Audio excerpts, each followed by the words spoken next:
Okay. Hi everyone. Hope you had fun this morning during the practice. Please, a bit of silence. Thank you very much.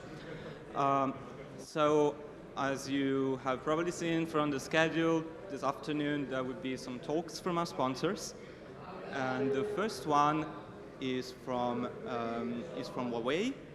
So please welcome on stage Shahar from Tel Aviv Research Center. We will give a talk about data center minions. Round of applause for Shahar.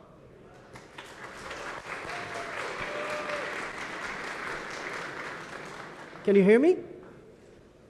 Come on, guys. I heard that you have a lot of energy. Well, let's do it again. Okay, I'm going to go out. Please welcome Shahar Belkar.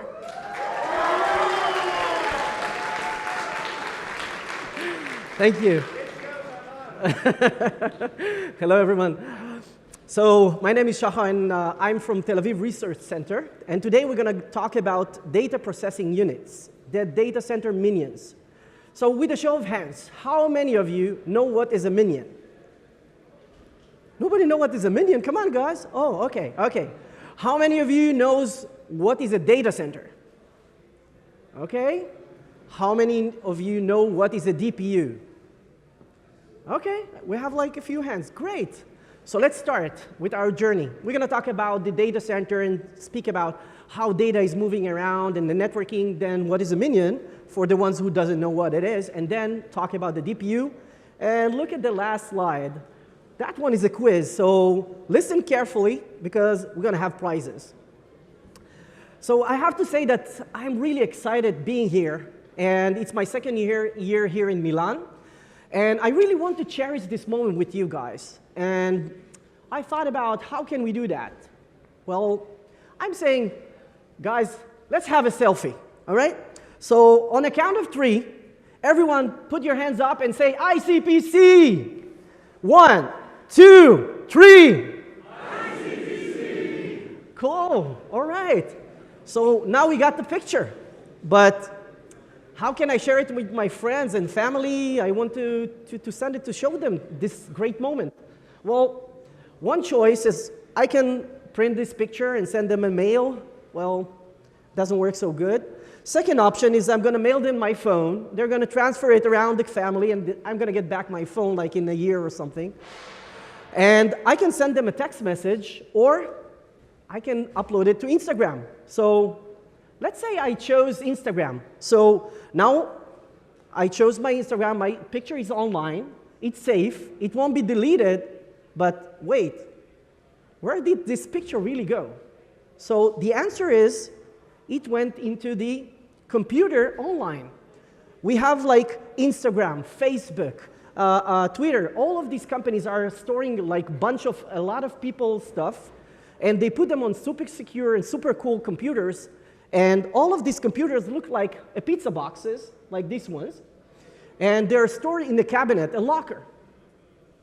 So, but the big questions, they're inside a rack, and they're inside the computer. Now, if we take this rack, and we align them one by one, columns and rows, and we merge them together in a big hall, secured and cooled, we get a data center.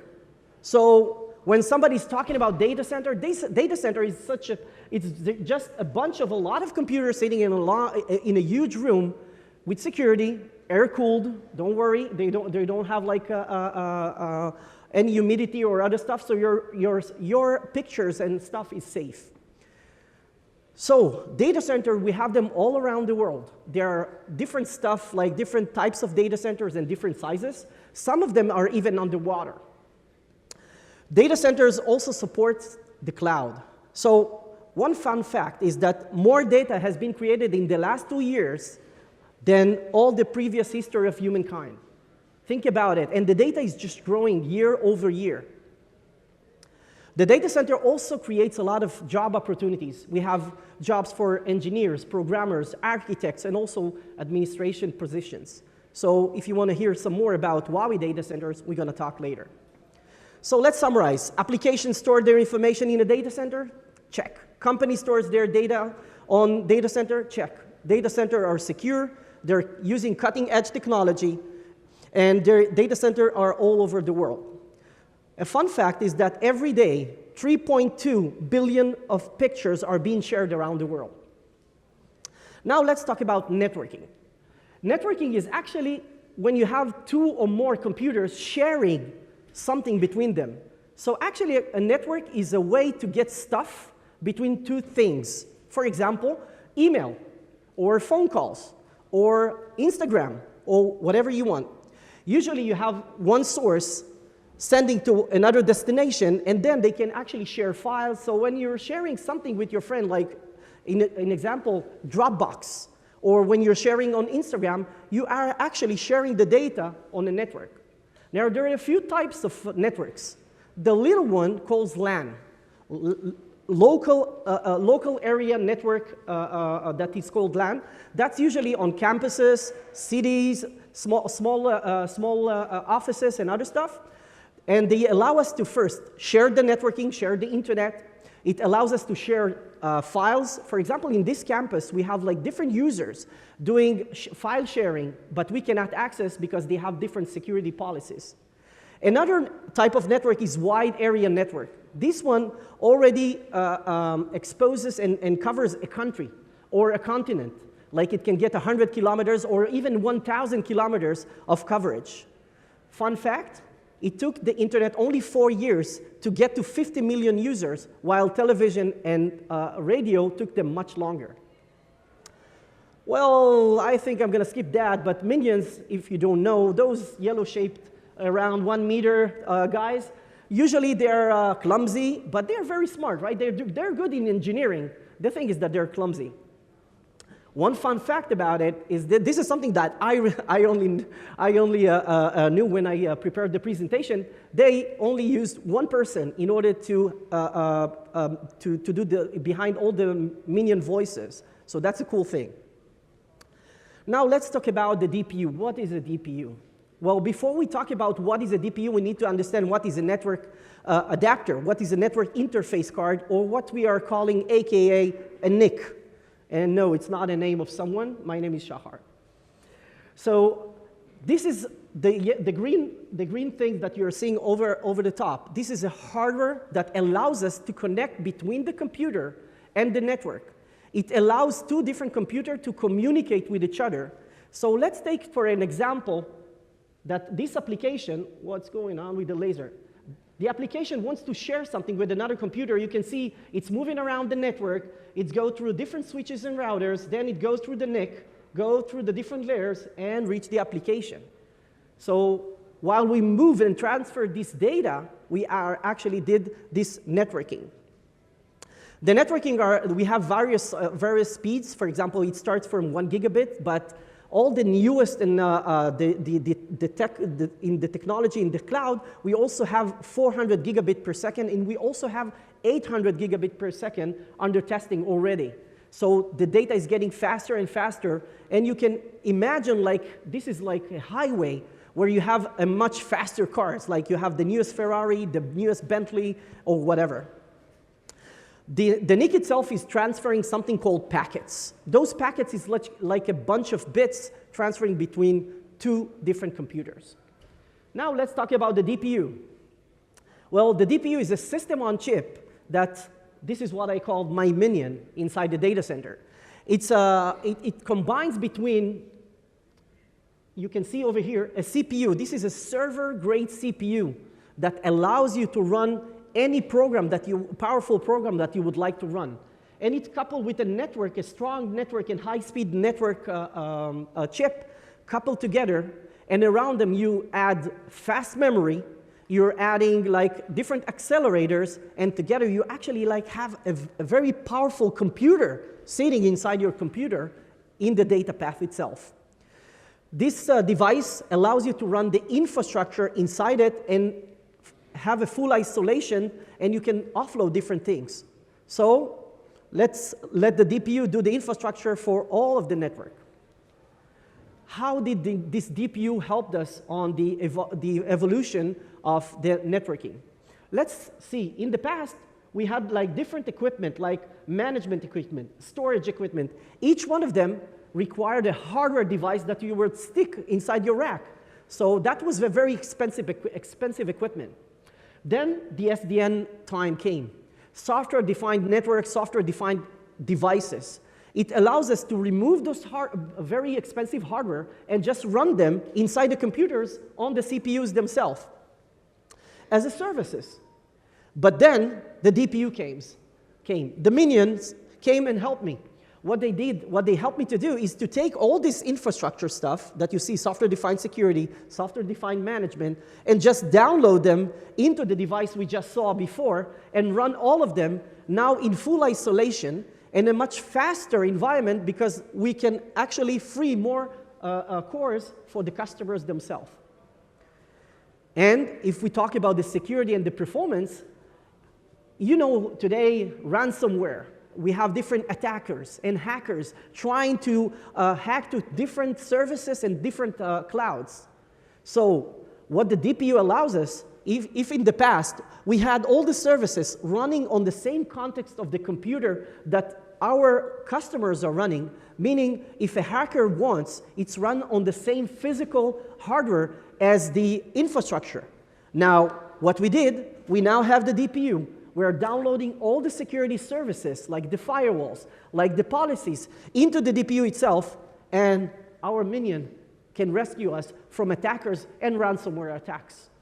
And since we don't need to use the computer and move all the data around all the way up and down, we can actually get a much better performance than we had before. So where the future is going? The future is going where the minions are going to be everywhere. We're going to have DPUs. We're going to have DPUs on the, in the SSD controllers, DPUs close to the memory. For example, you're probably solving problems like how to do matrix multiplications or how to do fast matrix transpose. Those DPU can actually help you without the assistance of the CPU itself. And then we're going to exploit them and move them also to the switches. We're going to let them run on the switches and do some different offloads to us. And for different managements on the rack. If we need to do different management operations on the computers themselves, we just run them, put one DPU on the rack itself, and let him run it for us. And that's about the DPUs, the data center minions. And now we're going to move to the quiz. So let me just share it. OK, everyone open up your phones. That's me.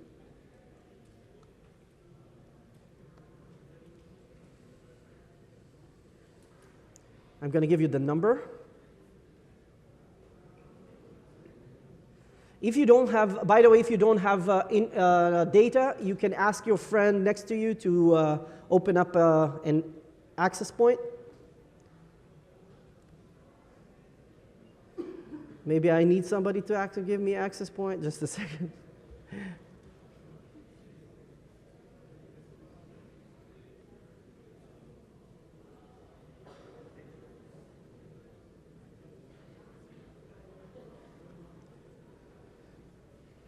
I'm feeling like a Google announcement when they try to beat ChatGPT. My access point is not working. Which one? This one? OK.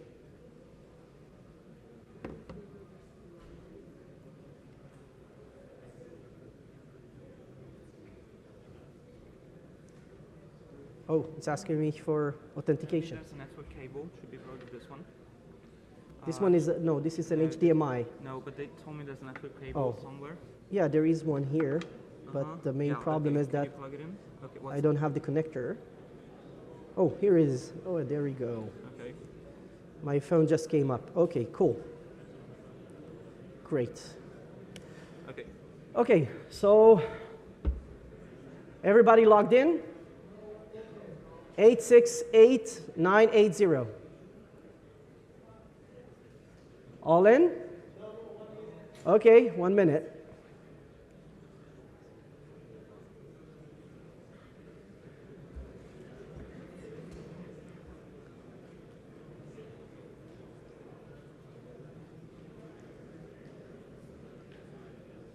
Growing and growing.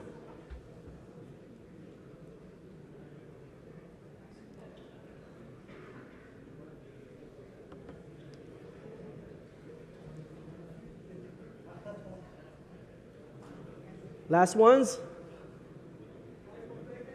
Okay, 2 more. Yeah, more people are logging in. Okay, we're gonna wait.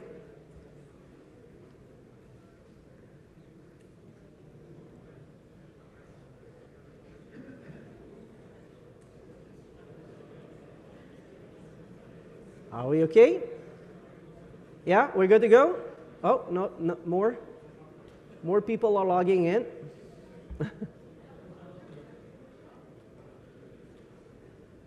If somebody has a problem, please lift your hand so I will know not to start. Okay?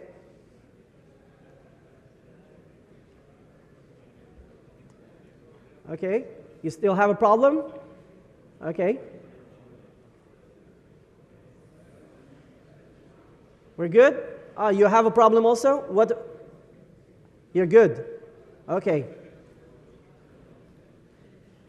Can I start? Oh, it's going up. I didn't know we have enough. We had this amount of people here. Okay. And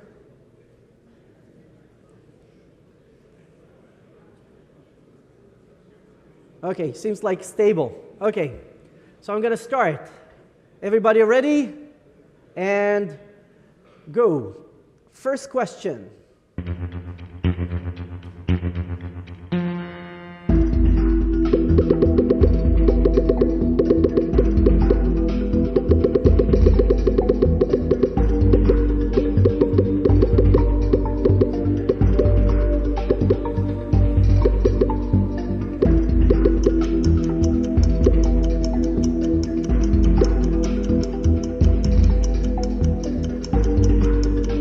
Seven more seconds. Last 4.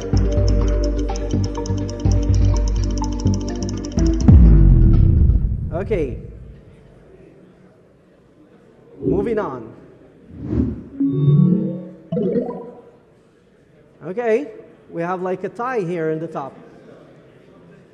Moving forward. Next question.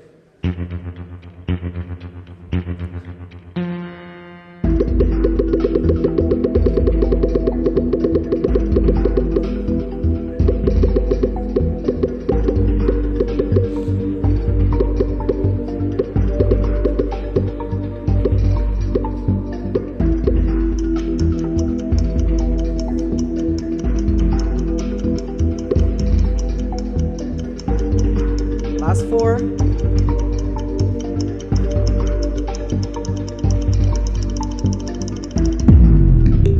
All right.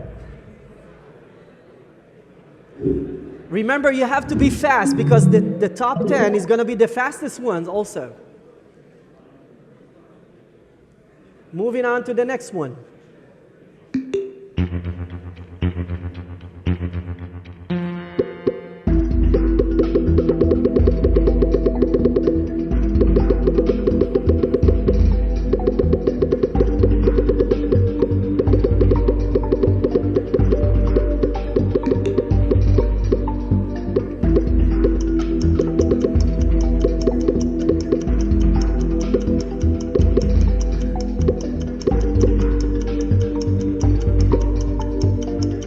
Last 5.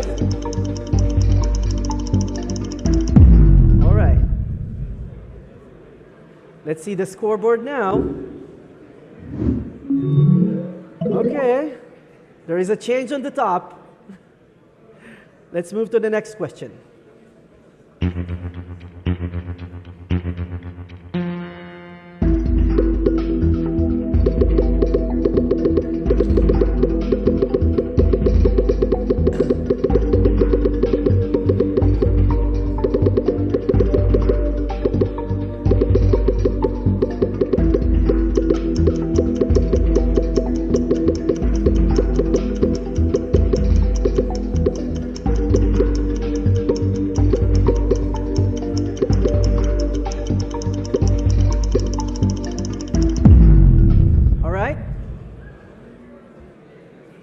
We have like 5 lagging. Okay, let's see the scoreboard now. Oh, the numbers are changing. Okay. Are you ready for the next question?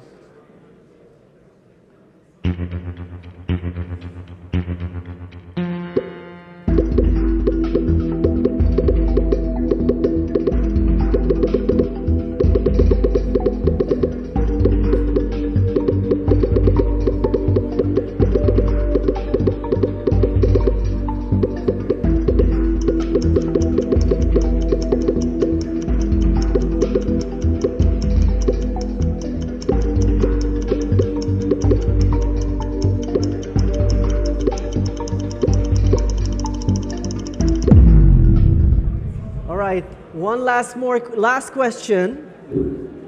Be ready.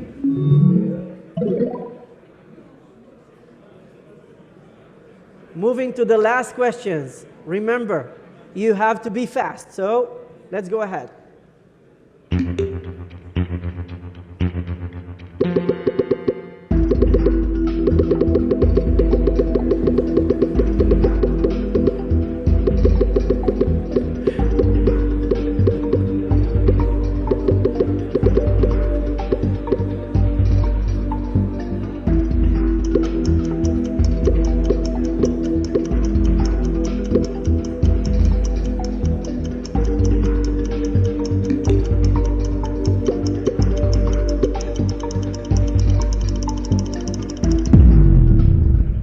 Okay, so let's see the scoreboard.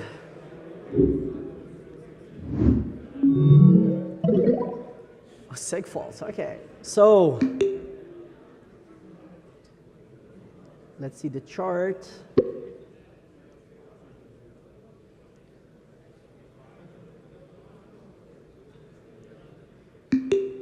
Where do I see here? Wait, I need to see the scoreboard.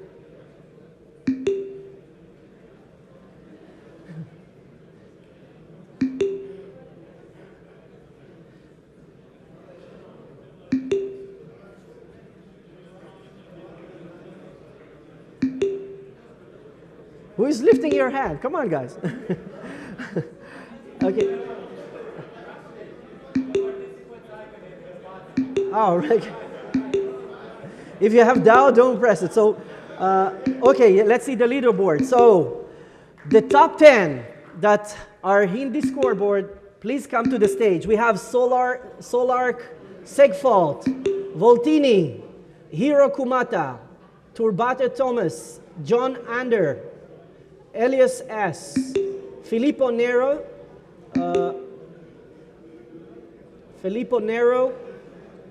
Malupar, and Merck. All 10 of you, please come to stage.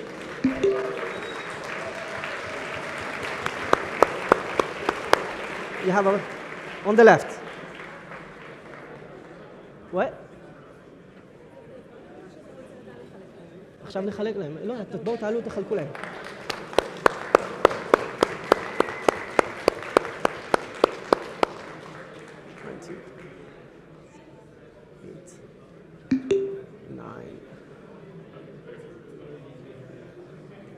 All right. Guys, they listened carefully and they were fast. So put your hands up for them. Okay, please stand in a row. Please stand for a picture.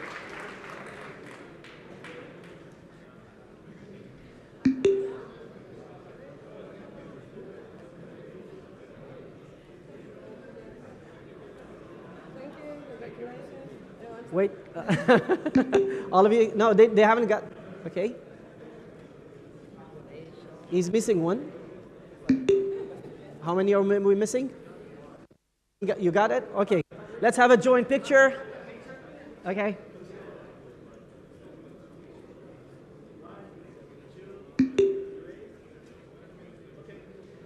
Thank you very much, everyone. Okay, so with this, my lecture come to an end. I hope that I taught you something new, and I hope that you had fun. But good luck tomorrow, and I hope to see you all next year also. So thank you very much.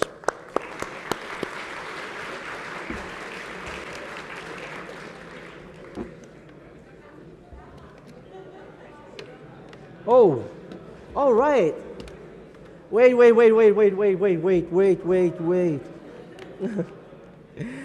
I forgot my last slide. You remember? You remember correctly. Okay.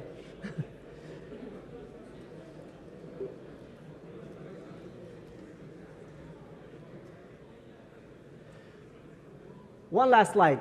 Okay, so there are a few students here that are already involved with different challenges and different things with us. But if what you saw today got some interest in you, or if you would like to be involved with the most difficult problems of the industry and actually shape the future of technology and the future of tomorrow, we invite you to send us an email.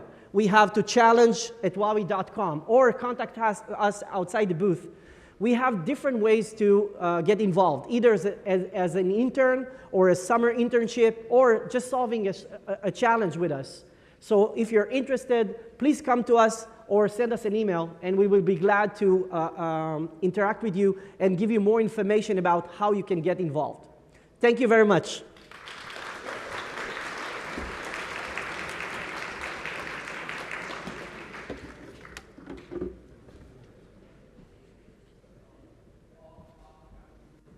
Who's the next one?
And okay, next up we have our sponsor, Benny Spoons, with a talk on concurrency in algorithmic trading.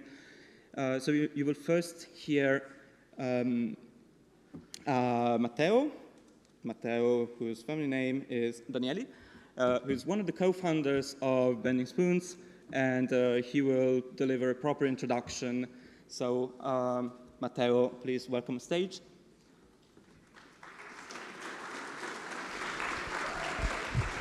Hi everyone, my name is Matteo. I'm one of the founders of Benny Spoons and currently the Chief Product Officer at the company. I'd like to spend a couple of minutes to tell you about the company.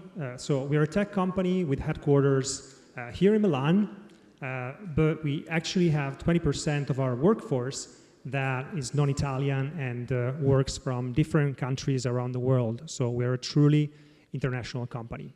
We design, develop our own products that are used globally on a massive scale. So more than 500 million people used one of our products at least once, and currently we have 100 million users on our products every month. It's really a massive scale, and that means that every line of code you write impacts the lives of a lot of people out there.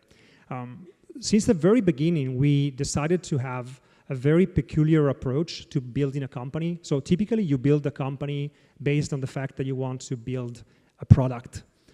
But for us, we wanted to create a platform, and we wanted that platform to support talented people in launching and scaling a variety of products. So one of the things about Bending Spoons is that we work on a lot of different products, and they're also quite diverse from one another. I'll tell you a little bit about them later. Our platform is made of a lot of things, is made of our know-how, of our company culture built on collaboration, innovation, but it's also made by a couple of things that we invested a lot through the years. One of them is technology, and the other one is people. So when it comes to technology, the company has more than 50% of people working in roles such as software engineers, AI researchers, data scientists, and so, as you can expect, the culture is really permeated by rational thinking, analytical thinking, and as a result of that, through the years, we've been building a lot of technologies, a lot of proprietary technologies, not because we like to reinvent the wheel, but because there were many situations in which we said to ourselves, we cannot find the right technology for this job out there in the market or even in the open source community, so we better develop our own. And Mattia, my colleague, will tell you a little bit about some of the technologies we've built later. The other component of our culture that we've been investing a lot in is people. So we have the ambition and the desire to build the best place to work in the world. That means giving people a lot of responsibility so they can learn a lot. If you ask a person that recently joined Bending Spoons, they will tell you that they're amazed by the level of responsibility that they're given from the get-go. It means trusting people. It means providing flexibility so they can decide when to work, where to work from. It means providing benefits and perks and support so that people can focus on working and everything else is taken care of for them. And this approach has made it so that we've won the Best Place to Work award multiple times. But at the same time, we believe that the number one benefit for a workplace that tries to be the best in the world is to be surrounded by a lot of talented people. People from whom you can learn a lot and that can inspire you to be the best version of yourself. So some of the things we've done was making sure that a large part of the company focuses on recruiting. Every year we receive more than 100,000 applications from people that want to work with us, and that's already like a massive number in absolute terms, but it's even more massive if you think about the fact that at the company we're now around 350 people. We've developed tests that allows us to predict with accuracy and objectivity the level of talent of people that want to work with us. And as a result of that, we have created a company where the talent density is very, very high. So if you ask anyone that works at Bending Spoons what they like about the company, what's their favorite thing, they very often tell you that it's their colleagues. Now I'll spend a couple of words about the products that we're developing. Maybe you've heard about some of them, perhaps you've even used them. One of them is Splice. It's the #1 mobile video editor in the world by revenue.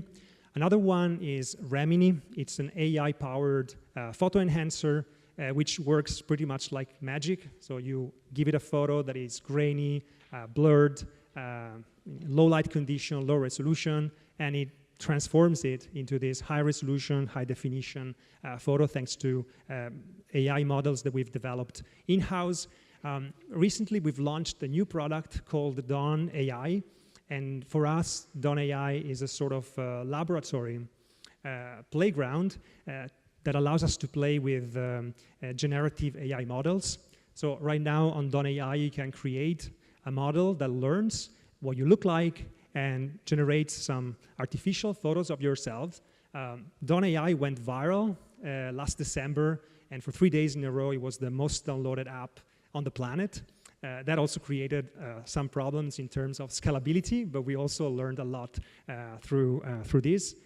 And lastly, we've recently acquired Evernote, which is one of the most popular note-taking apps. We've just started working on it, and we hope we'll be able to bring a lot of innovation and value to existing and future users alike. Beside these products, there are others, and also we work on some experimental projects every now and then. My colleague Mattia will tell you about one of them. So I think the bottom line is that it's really hard to get bored at Bending Spoons. Lastly, I'd like to finish with our mission, which is to maximize our positive impact on our users, and there's a lot of them. Our colleagues, we believe that work is one of the most important ways to fulfill one's own potential, and also to be some examples, like a role model for other people and companies out there. Thanks a lot for your attention, and good luck for tomorrow.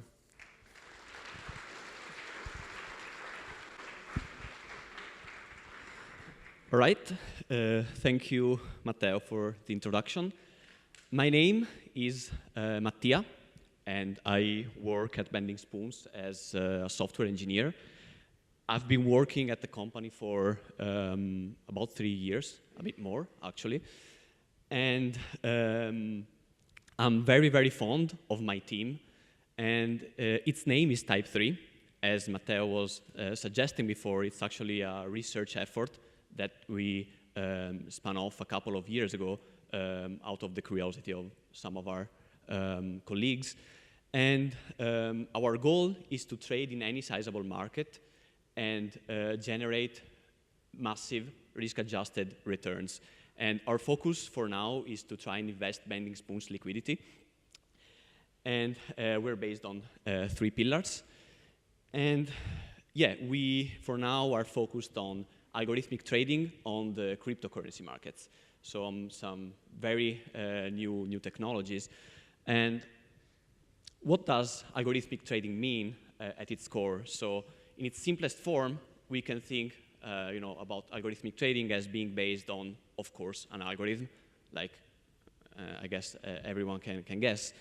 And it's a particular type of algorithm because it will interact with external services, which are our financial exchanges that we trade on. For example, OKEx or Binance are some of the crypto exchanges that we employ. And our bot interacts with such exchanges by reading the market status periodically through input data. And it will do some computation, some magic behind the scenes, and it will produce orders to place in the markets and potentially generate a revenue. And we can think about a trading bot as based on trading strategy in technical terms. And we decide to model in our code base, actually, a strategy as an object that reacts to any type of market data. For example, the update of a price of a cryptocurrency like Bitcoin will be received by our strategy object. Our strategy will do, again, some computation. It will update its internal state to reflect on the new market state. And potentially, it will produce some outputs that are typically orders to place to buy or sell a certain cryptocurrency. We decide to model the strategy as such an entity because it's a reproducible framework, meaning that for a certain sequence of input messages, we expect the strategy to act the same way. So to modify its internal state the same way and to produce the same results. And it's modular and testable because we can split our strategy into several different components. For example, we want to have different behavior if the strategy receives an updated price or, for example, a public trade that was executed at the exchange. And such a structure also allows us to decouple all the I/O from the actual business logic. So in a strategy, we are focused on the actual business logic of our strategy, what the strategy actually needs to do in response to certain events. And we leave the responsibility of handling with I/O to communicate with exchanges to other entities. And finally, such an object can be used with also other data sources.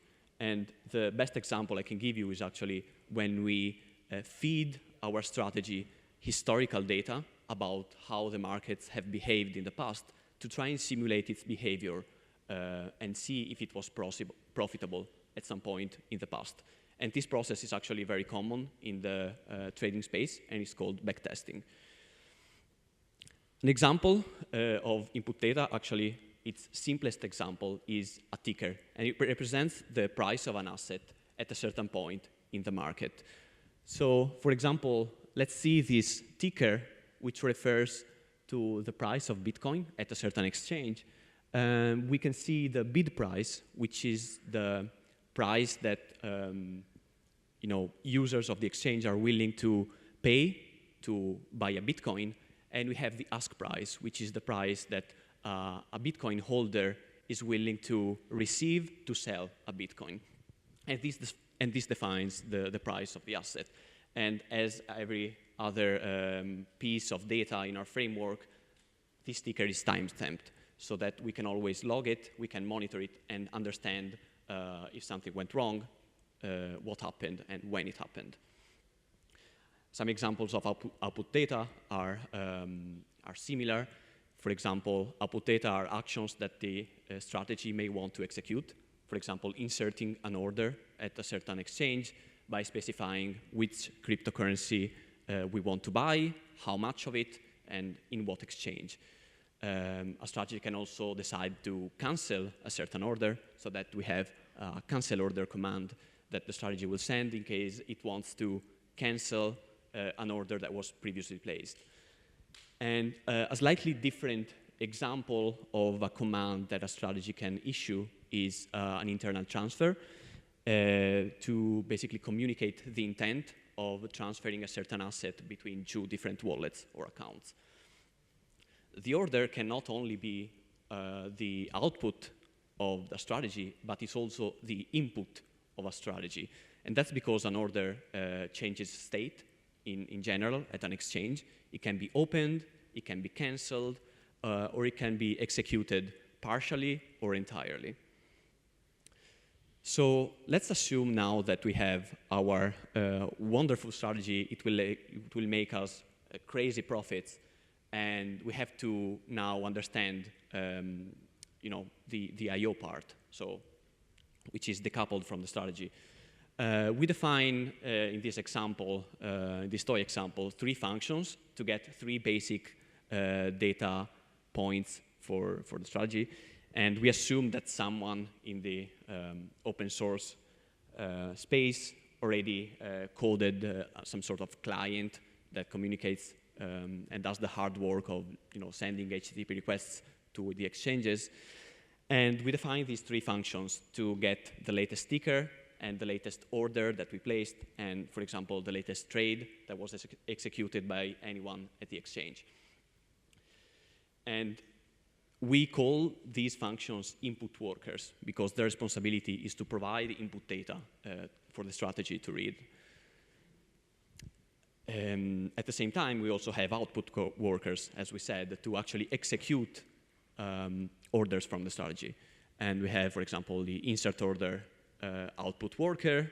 We can cancel an order through a dedicated output worker again, and then we have transferring funds.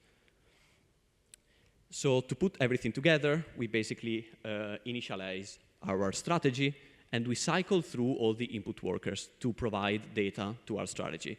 So we basically call each input worker in a cycle, and we deliver the received data to the strategy through the step function. And the strategy may decide to act upon a certain data point. And what does acting mean? It means basically sending 0 or more output messages that represent, for example, orders. And these orders are passed to another function that basically dispatches these messages to the output workers of responsibility. There's a big issue, however, with this framework, and that's this one. After the strategy is done with processing a message, our code needs to wait for the HTTP round trip time to fetch the next data point so that the strategy will be able to receive it and then go along processing again. And here I included also a small timeline, and be careful that the scale is not the same, because actually the I/O waiting time is usually 1,000 times longer than the CPU processing time. So the effect that you see here is actually very much bigger, and this is actually the scale that we're talking about. So in terms of volume, you can compare the I/O time, and with a more down-to-earth example, you could think about the I/O time as being the volume of our planet that we're standing on, and the CPU time is actually half the size of the moon. So it's two completely different scales. And this is actually worsened by the fact that we have multiple input and output workers, and they have to be executed sequentially in this framework. So that, for example, in this case, from the time that we get a ticker and the time that we get the next one to update our strategy and the price of all assets, a long time has to pass. And the more time it passes, the less likely it is that our strategy will be able to make informed decisions based on timely data. So we incur into the risk of making decisions based on deprecated data, which we don't want in general. So how can we actually improve upon this model and make things faster? We will use a concept called concurrency, and we will exploit the fact that basically workers can act independently of each other and be run in parallel. And we will handle communication to the strategy through some shared queues. So input workers will all publish their data into an input queue, a single one, that the strategy will fetch data from. And the strategy will publish data to an output queue, and from this single output queue, all the messages will be dispatched to the appropriate output workers. And in our framework, all the output workers in here will get the same copy of the output messages, and it is the responsibility of each worker to understand if they need to do something about a certain message. And here I have a small slide of theory, because it is to be noted that concurrency is not the same as parallelism. And concurrency is in general the ability of a program to be ran out of order without actually affecting the outcome of the program, while parallelism is instead the actual simultaneous execution of two or more instructions. For example, what you would have in a multi-core system is parallelism. And there are two approaches to concurrency in Python. We have multi-threading, where multiple threads basically run some tasks concurrently, and it is the operating system's responsibility to switch between tasks appropriately. And we call this preemptive multitasking, because at some point, the operating system will decide that your thread that was running will not run anymore. It will context switch to another thread without any notice. And there's the async await paradigm that in Python is called async IO, where tasks basically decide when to give up control. And this is called cooperative multitasking because tasks need to cooperate into giving each other control. And yes, I know that many of you are judging me because of Python, and I know you don't like it because it's slow and everything.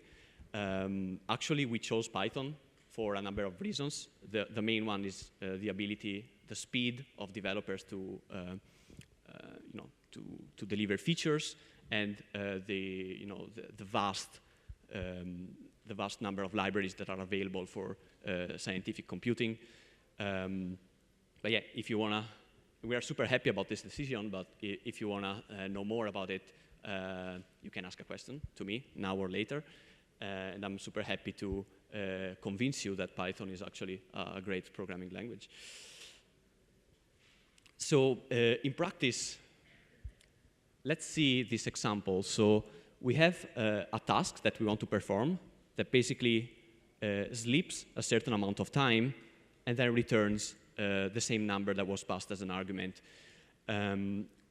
We could think as a task as a very basic example of a process that needs to fetch some data at an exchange and returns this piece of data. And if we want to run two of these tasks, one with the argument 1 and the other one with argument 2, we'll have to wait for both of them to complete in a sequence by using a normal synchronous framework, so that the Python interpreter will look at the last line. It will execute task of 1, it will wait for a second, then execute task of 2. We wait 2 more seconds, so we get what we expect, so the sum, which is 3, but after 3 seconds. So here we're wasting time, obviously, because this, I mean, we're waiting, and we don't need to be waiting for both tasks to happen in a sequence. What we can do is we can adapt our code to for the async IO framework. So now we define the function, the same task, but we prepend the async keyword, which makes our function asynchronous, and it's also called a coroutine, an asynchronous function. And it does the same thing. So it will wait a certain amount of time, and it will return the same number. And through this new code, we can call the functionality async.io.gather, which basically tells the interpreter that those tasks, those coroutines, can actually be scheduled concurrently.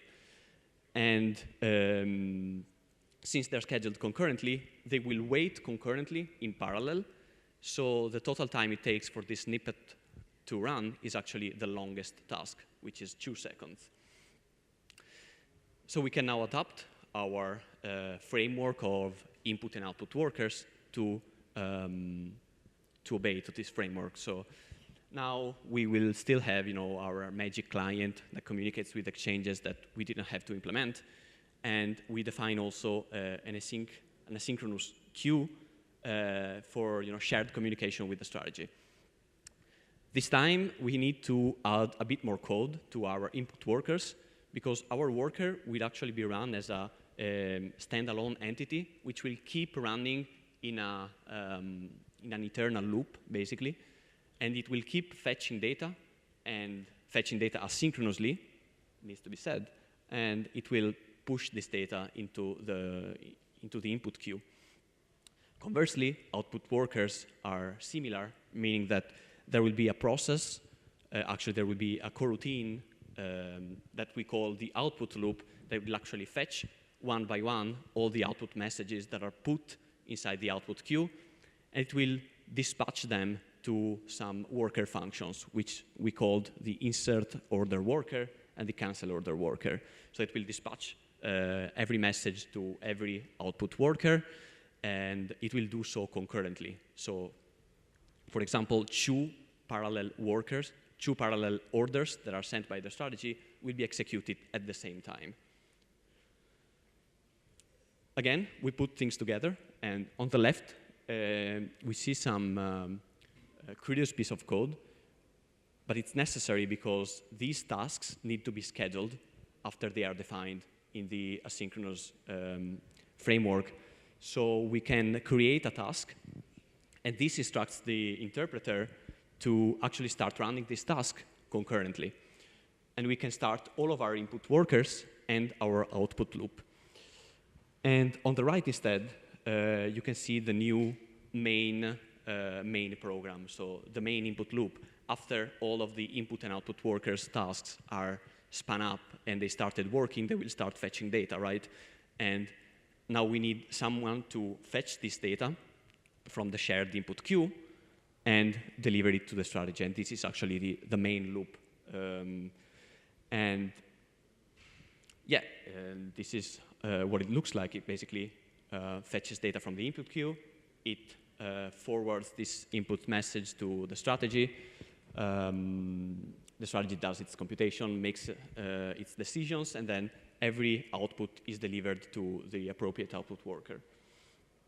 Now we can see that the waiting times are a lot better because, yes, we're still spending a lot of time in waiting for the I/O and our HTTP requests. But again, that's something that we cannot avoid when dealing with an external entity like an exchange. However, we're doing that concurrently, meaning that while we're waiting for a ticker, we're also waiting to fetch the orders and also the trades. And we can see that our strategy is able to do much more processing, meaning that it's handling a lot more data and a lot more quickly than what it used to be. Also, this framework that we built comes with a great deal of flexibility and our ability to improve it and enhance it. For example, it is reasonable to think that after sending an order to an exchange, we want our strategy to have some sort of feedback loop so that it understands if the order execution was successful or not. In this example, if our output worker is able to successfully insert an order into an exchange, it will communicate the same object to the strategy, and it will do so as a flag telling the strategy that this order was successful. And at the same time, if instead this HTTP call to insert an order has failed, it will basically return an error message to the strategy so that the strategy can actually choose to perform like another order or do anything else in response. So yeah, this was a very basic overview of our trading bot architecture. So we saw that we have to integrate external exchanges, and we read data from such exchanges using input workers. Input workers are, again, entities running concurrently and publishing into a shared input queue.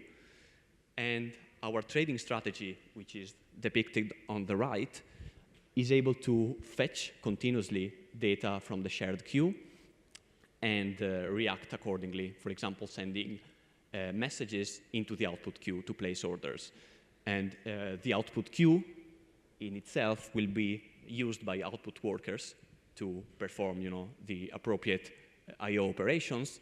And output workers will be able to both communicate with exchanges and also send some data back to the strategy by using that same input queue. And yeah, this was it from my side. And if you have any questions, I'm super glad to take them. I already see we have one. And I don't know if we have a mic. You can shout. I don't know. I can repeat the question later.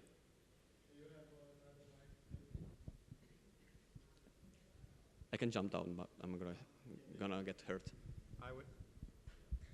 So, you had a very interesting talk about the things around the trading bot, the I/O. But for me, the most interesting thing would be the strategy itself, and I think for many people in this room.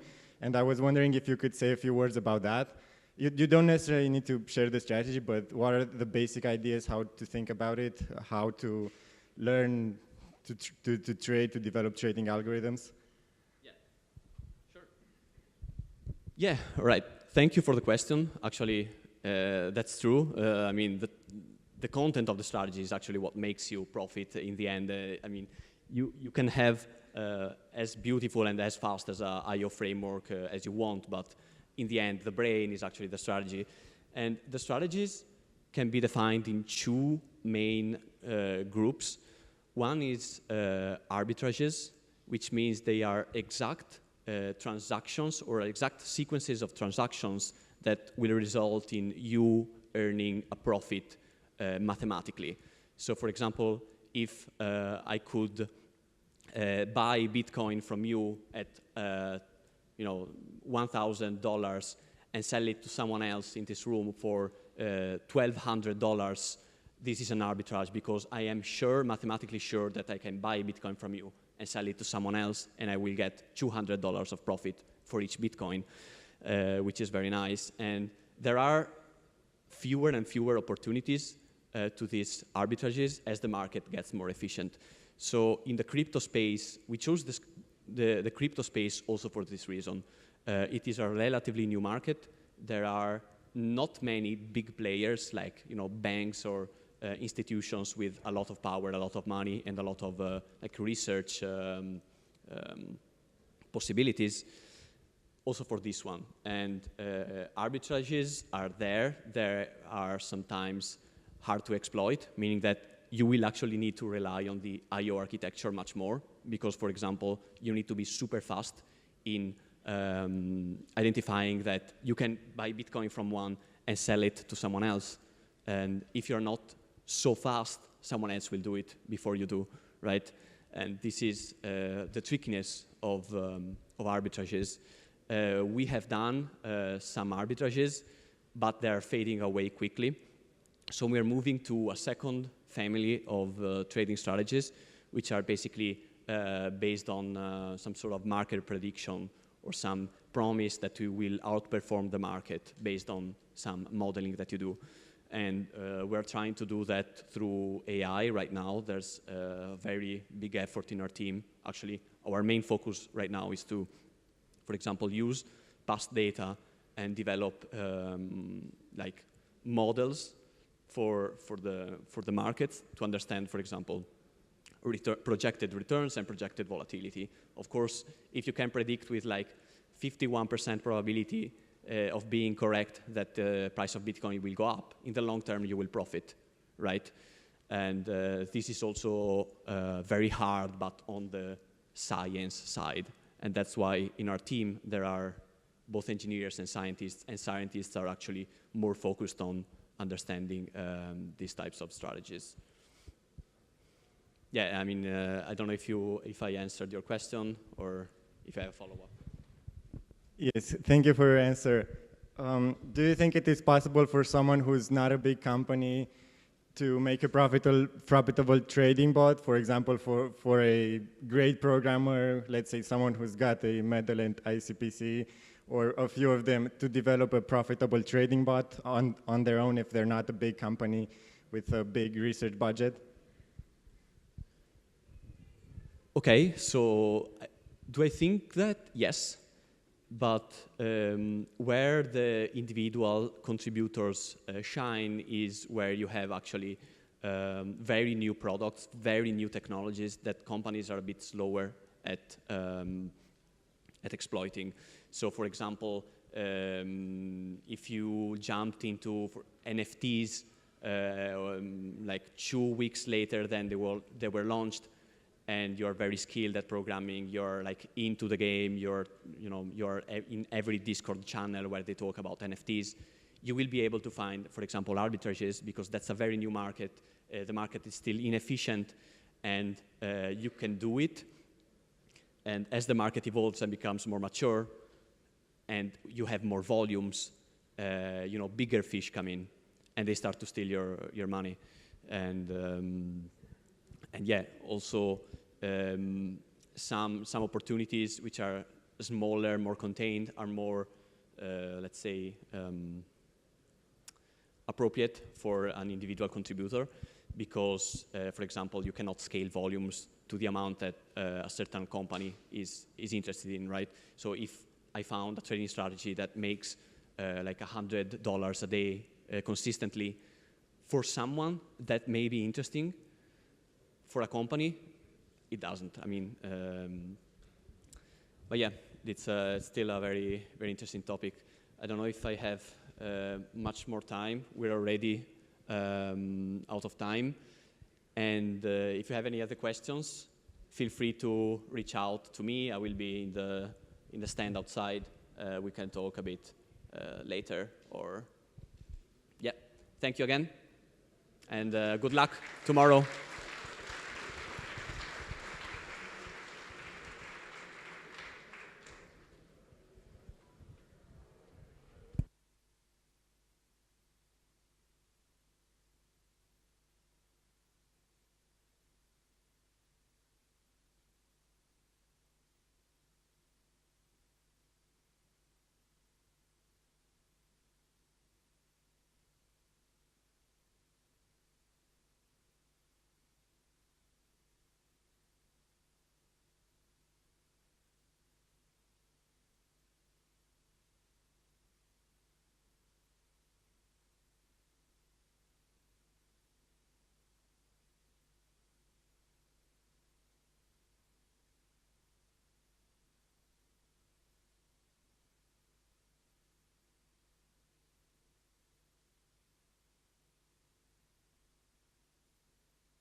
working?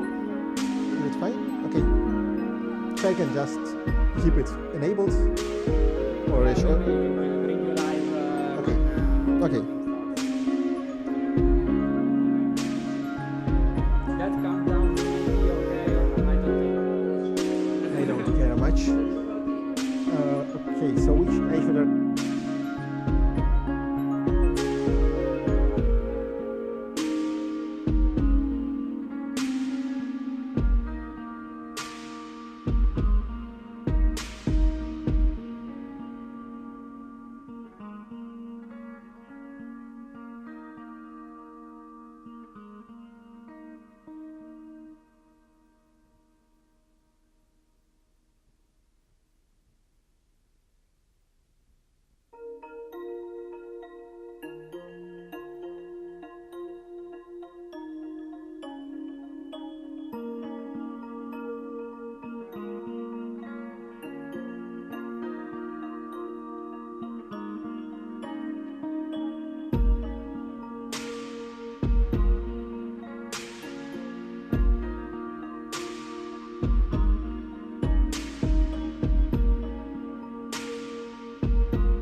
Prova. Prova, prova.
Okay. We open the mic. Can you just add like 30 seconds count?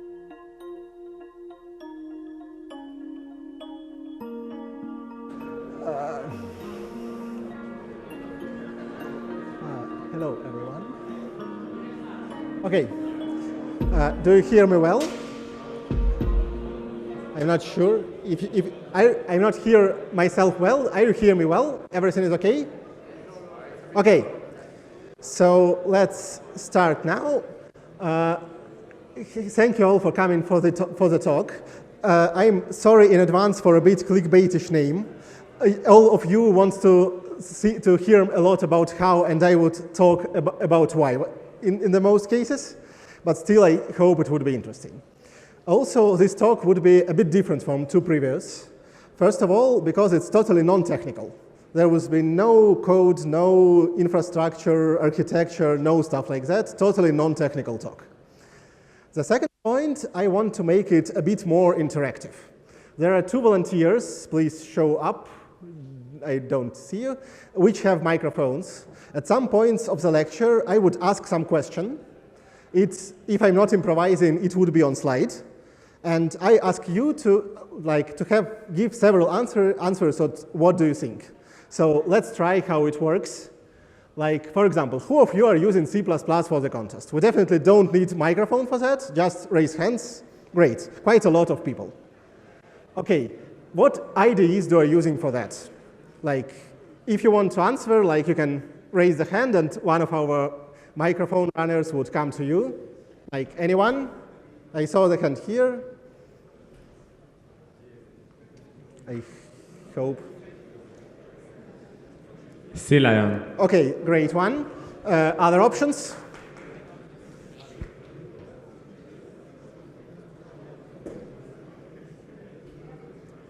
Emacs. Emacs, a bit old schoolish option, but still great one. I think third would be enough for more. Visual Studio Code. Okay. Okay. Good option either. So basically, I think it's okay for last one.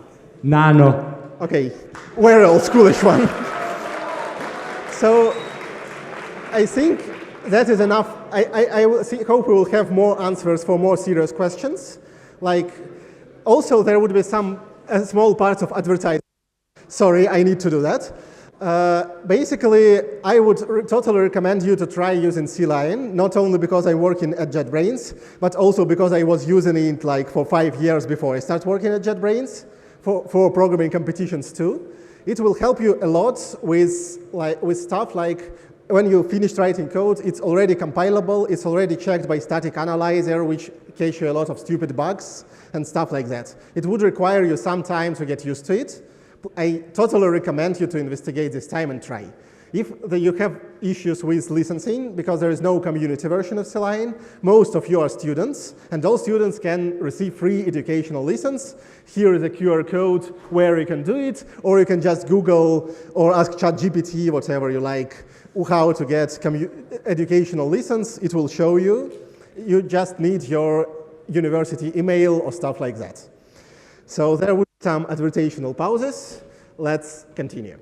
So most of talk, I would talk about my ICPC experience and why I think it's useful.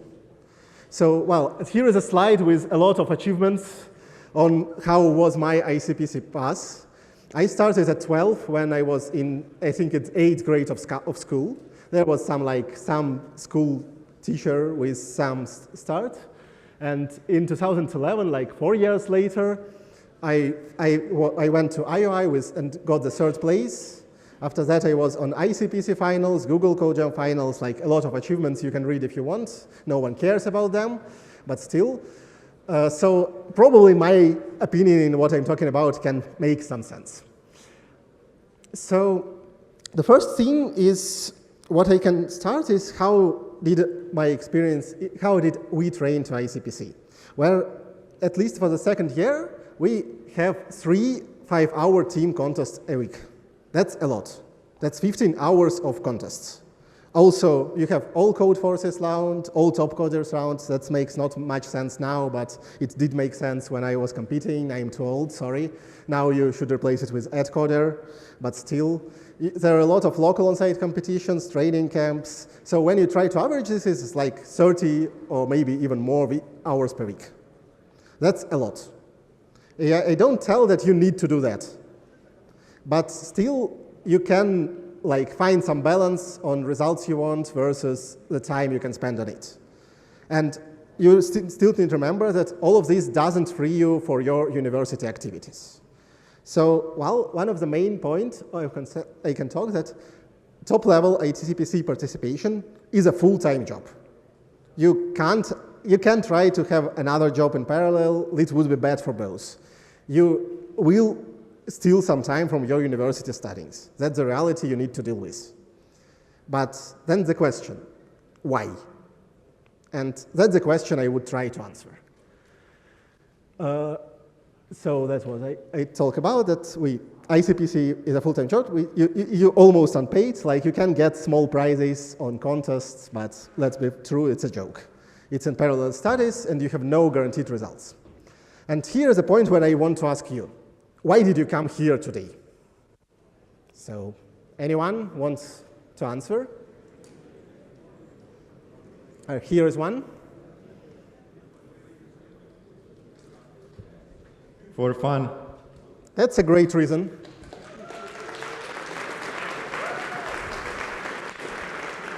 For Milano, Italy. Sorry?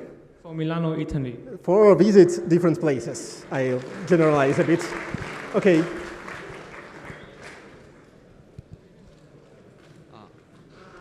For the free wine. Okay, why not?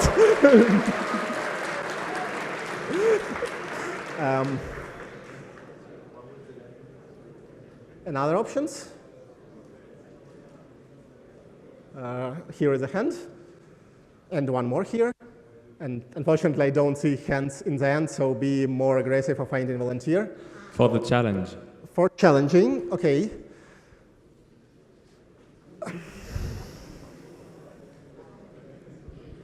Because it is very satisfying to Sorry? achieve. It is very satisfying. Okay, you are satisfying by participating. You just like participating. It solve problems. You like solving problems. That's satisfying when you do it, when you success. That's okay. Success is one thing which motivates a lot of people. And like last one. Do we have one more hand? To practice my English. Practice English. It's an interesting option. Okay, I'll add one more option which I think is very important and quite surprised no one said, the community. Here is a lot of people you can know. Not now, but like in 5 years, these people will work in tons of different companies. When you are part of ICPC community, whatever company you come, there would be people you know.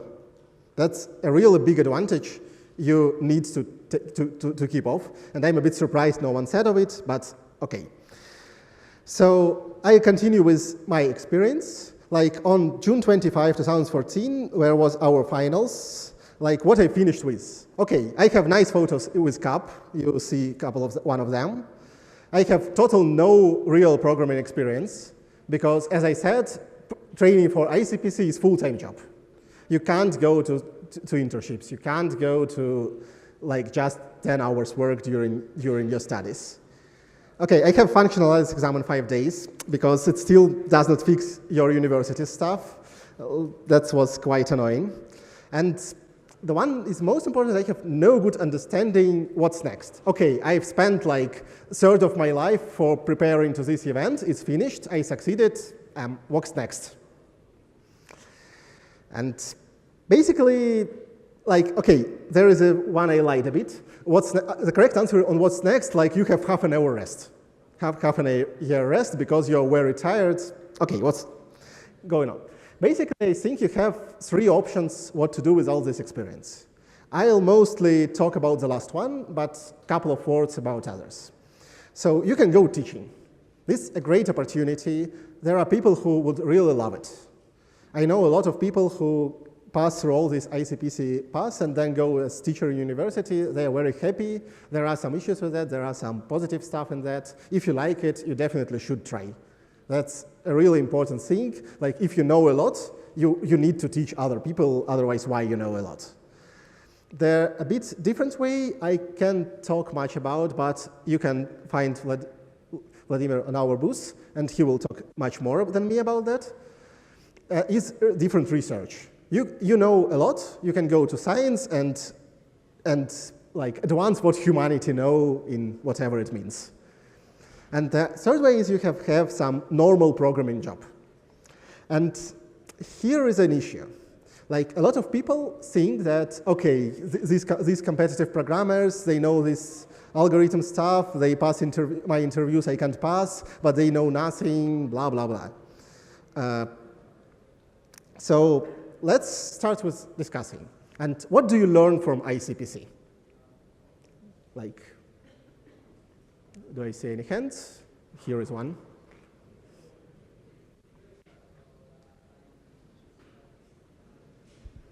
Debug. Sorry? Debugging. Debugging. It's the one which most people loses. I mean, not mentioning, while I think it's a very important one. Teamwork. Teamwork, great. Here is one more hand.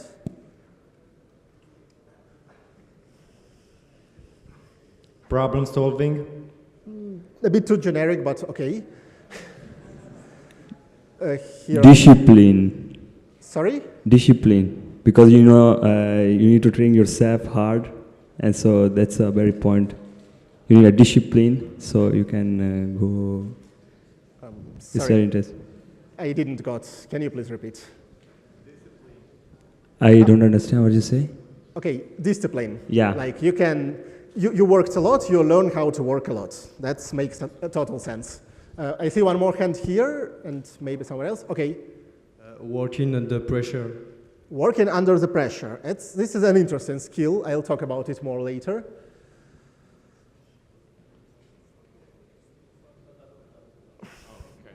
Okay, so let's see what I wrote in advance without knowing what you say. So first of all, the most popular stuff is algorithms. It's a useful thing, but not too often. Like algorithms, like I worked for 8 years in database stuff, and I can say that most useful algorithm is binary search. The next one is linked list. They are not too advanced, but they are most useful ones. Now I'm working on programming languages, and the hardest algorithm I've used is finding strongly connected components. It's a bit more advanced than previous ones, but still not rocket science.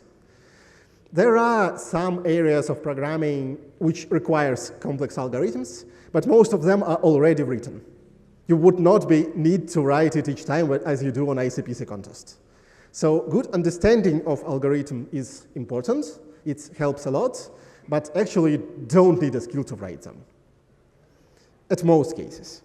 There are several skills which you probably all have, which are not useful at all. The first one is like you can write code very fast, like who are not competing in how fast you can write some standard algorithm or something like that. You never need this. The difference between competitive programming and real-world programming as how much the code is written and read. When you are in contest, you write code once, and if everything goes well, read it 0 times. In real world programming, you write code once and read it dozens or hundreds of times. So it's not important how fast you write the code, it's important how fast you read the code. Optimizing for code size is useless because of same reasons. And there one more thing, which I a bit surprised no one said, but still, it's quite a lot of people think that competitive programmers know how to learn very, very performant code, a lot of low-level optimizations and stuff like that. Here I have a disappointing news for you. You don't. Well, optimizing is a long story. It's not about some hacks how to write stuff. It's about measurement. How many of you knows how to use any profiler? Okay, like it's like 10% of people. So basically you even don't know how to measure if your improvement work. That's not bad, that's just a bit different skill, which is commonly things that competitive programmers know, but they don't. But what are you learned? Here is a list of most important things of mine. And one of that was, I surprised, was said, most people don't say this, is debugging. You're much better in debugging than most people are. Because, but not only you know how to do it under pressure, it promotes skill a lot. But also, well, you just know how to write code so it would be debuggable. Like, debuggability, being not error prone, is very important skills, which most people just have no place to learn. While competitive programming is a good place to learn them. Because if you're not able to write code where you cannot make a mistake, you will make a mistake. And this is a very useful skill. Just because you write things and they work. Of course, you can't write anything. Like every of you getting wrong answers, every of you debug a lot on samples, but still, there is some level of simplicity of code when you know that you can just write it and it would just work. This is a very important skill, well, most of people don't have. And the one I still surprised no one said is you're quite good in reading the code. If you're a top-level team, you need to be very careful with computer time. This means that when you got wrong answer, you need not to just sit and enter in random tests or stuff like that. You need to print and read this code offline while people are working on it. And this improves your skill of code reading a lot because you need to understand the code. You need to be able to find the bugs in it. You need, even if it's code written by your neighbor, not you. And even if it's not so well, because probably he was in rush when writing it. So it helps a lot. When you start real work, you need to read code a lot because you need to understand what's going on. The project is huge. You can't read all of that. You need to understand parts and etc. I can tell how this helps me. I'm now working as a compiler developer, and basically I have not much information in the reports that you have. Like when you send a submission somewhere, you receive wrong answer, and that's not helpful. Like why wrong answer, what's input data, what's going on, why wrong? But actually, in a lot of jobs, you don't receive much more information. Like typical report I receive is like, okay, here is my huge project, you don't understand anything is neat, your compiler crashes. Like, what's next? Like, it's not differ much from runtime error. I'm very happy if I can have a stack trace how it crashed. That's the best I can receive. Also, and this is not specific for compiler developer job. In a lot of cases, you will receive very low amount of information of why your code failed. This can be by different reasons, either because running of code takes too long, or it's some production environment with sensitive data you should not receive, or whatever. And my experience says that a lot of people who has competitive programming experience are really much better in debugging. The other thing is you should be well in seeing corner cases, because otherwise you will receive wrong answer. Competitive programming learn you to think about most mad cases jury can come up with. And for me, it's very helpful because, well, Kotlin is a language, if you come up to our booth, you can see like several small examples of codes. They're using a lot of quite funny features, and each of them is quite easy to implement, quite understandable, have quite good specification, but then feature intersections come up. Like you have this feature, you have inline functions. What would happen if you run this code inside inline function? That's a complex question. And this competitive programming experience helps me a lot to be able to think of all these corner cases, how stuff can intersect, how stuff can interact with each other. That helps a lot. That's specific to my job, but probably whatever job you will come, you will have a lot of these corner cases. You will need to predict that, okay, if that and that happens, I will have a problem, and think about that in advance. So I can talk a bit about Kotlin team. We have a lot of people who had ICPC experience. For example, Roman Yelizarov, our lead of language design. So this is a person who decides how language will evolve, who decides how, like not only him, but who leads this process of decisions. He was participating in IOI in 2093. That's even before I was born. And he was participating in ICPC World Finals probably before most of you was born. And that's quite a lot.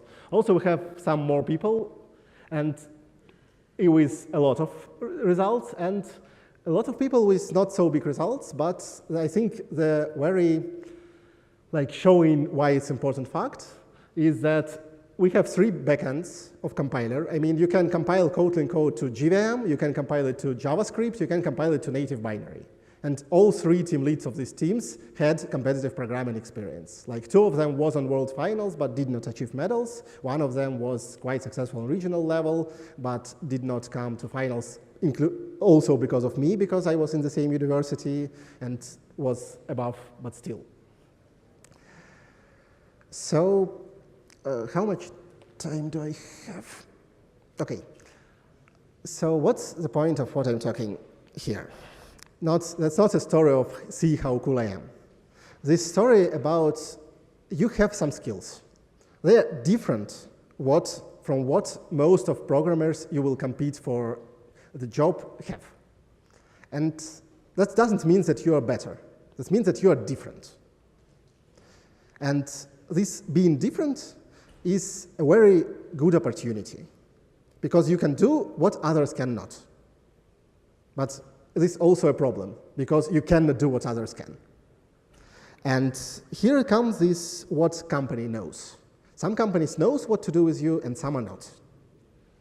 If you come to the company which don't know what to do with you, that you will just, they will just give you a job which everyone else can do and everyone else is better than you because you trained other skills.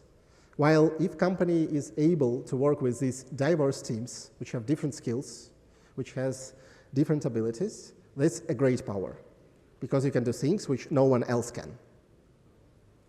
And I think that's the most important stuff you get from ICPC. You become different programmers. There are a lot of good people who know how to do standard things. You know how to do not standard things, and they will not learn how to do them, while you will learn how to do standard things. You will be late at that. They spend more time on that. So when you come to the first job, there will be a lot of stuff everyone else knows to do and you don't. That's normal, if your team is ready for that. And what I want to inspire you to do is be able to deal with this difference and use it for good, not for bad. For make your work better, for make your companies better, and help them. So, for example, you can come with one more advertisement. We have internships. A lot of you. Is it fine? Okay. I think sound disappeared at some point. We have internships. We have several offices in Europe, mostly in Germany, in Netherlands, and in Czech Republic. Also, we have an office in Belgrade in Serbia. If you're interested in it, there is a QR code with a lot of information. Also, you can come up to our booth. We will talk to you. So we have a lot of research. This is some projects specially found for you. So this is like projects, like selected projects which we think can suit for ICPC participants. You can check them. Also, you can find other internships like by Google and apply for them if you wish. But this one, what we think will better suit for you. So the process would start quite soon, like in 2 weeks or even further, or even closer. So this is not the place where the internship itself helps. There is a place when you should apply. And the process is described on the link. It's just LP JetBrains.com internships ICPC, or you can scan QR code. And I would be happy to see any of you. I described how your experience can be helpful, for example, in my job. We also have a lot of research job you can ask on the booth about. it can be somehow combined with your university studies, maybe better, and just check, but maybe it would be interesting for you. And thank you for the hearing. Maybe how much time do we have? How much time do we have? Like, okay, I think we can have some questions if you want, like to tell more about something I was told. So it's a good time to ask it. And do I see? I don't see. Here is one hand, and I think there's a couple on the back I don't see. Here's one.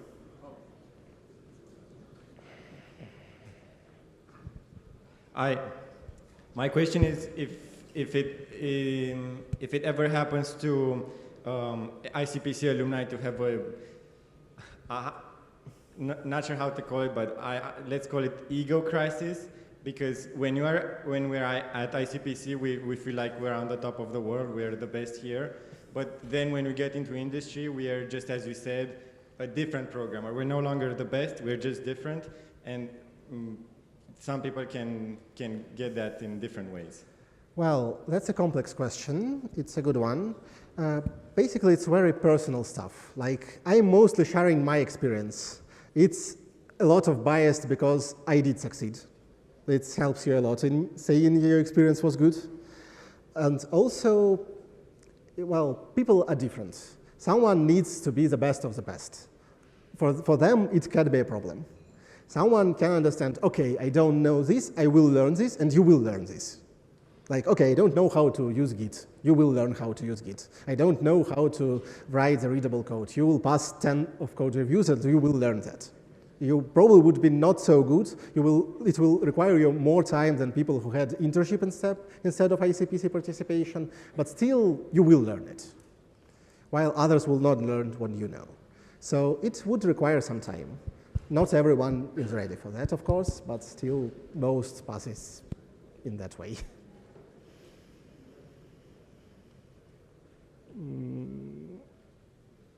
One more? Any more? Here is one more. Here is one more.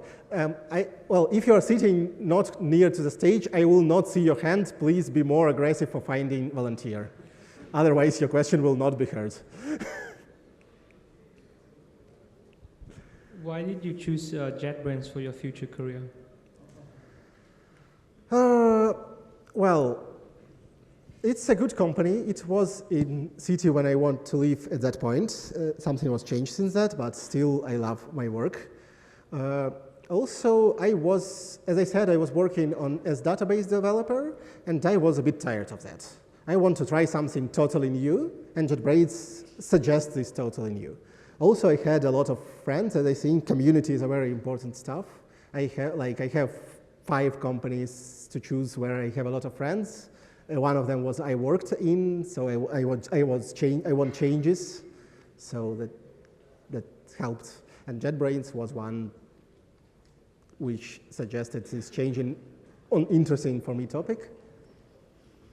And basically, that's the main reason. And I can totally say that was my best solution for the last 5 years.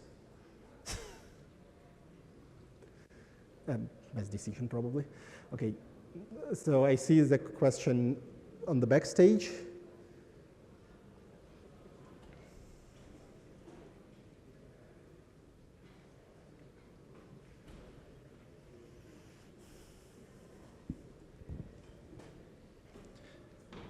Are you still getting better at competitive programming, or have you got something more important going on right now? What skill are you working on right now? Sorry, the question is I still participating in competitive programming? No, just asking if you are still getting better, still training, or what skills are you working on right now? Well, I can't say I'm working on something specially. Like, training a lot is a hard work. At some point, you need to stop because, like, what you're training for if you're only training. Like, I think daily job promotes skills you need, and it works automatically because you do things you need to be able to do, and this improves your skills, and etc. I'm still participating in competitions just because I like solving problems, as someone said, as a reason of being there. I think that's the most important reason. Like, I hope most of you love solving problems and will solve a lot of problems tomorrow. Like, does this answer your question? Yes, thank you. Okay.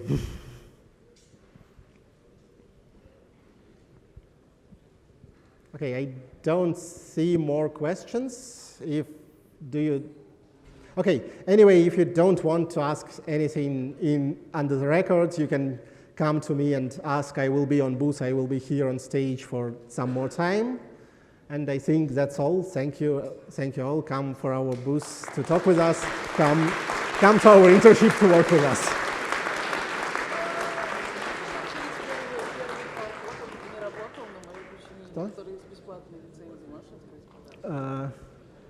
I have some fix. I don't know the details.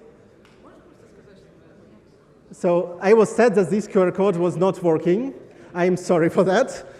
You can just use the link. It should work, I think. Is the link correct? Oh, okay, a QR code is working too. Now you can scan it. But basically, you can just Google JetBrains educational licenses and find whatever you need. Thank you.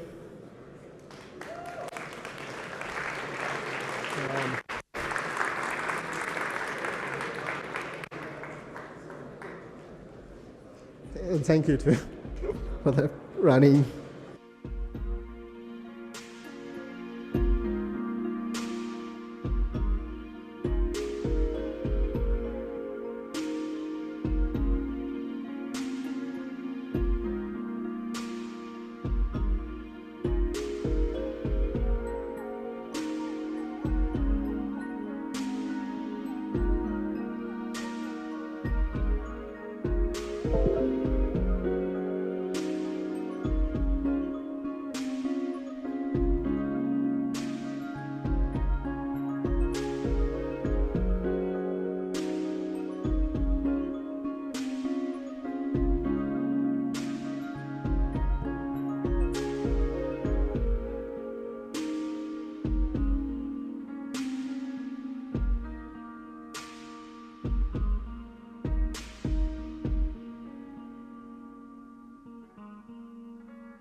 Hear us? 1, yes. Nice.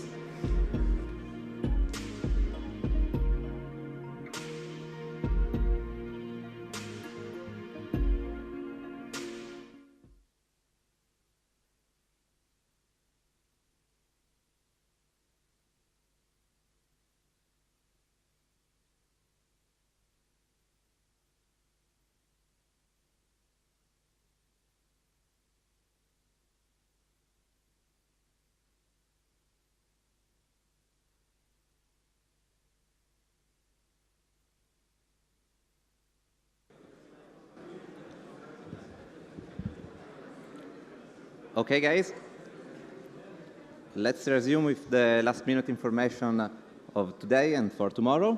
So let me remind you that tomorrow you have to wear your t-shirts, your light blue t-shirts and your badges for the whole duration of the contest.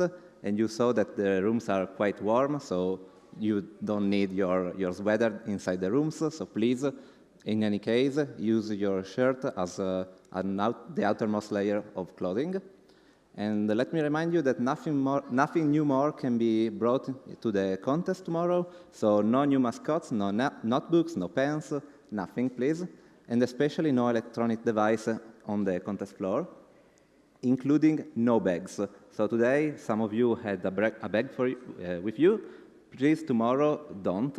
Leave your belongings with your coach or to a volunteer before entering the contest area. I know that today the volunteers were a bit disoriented, but tomorrow it will be much better.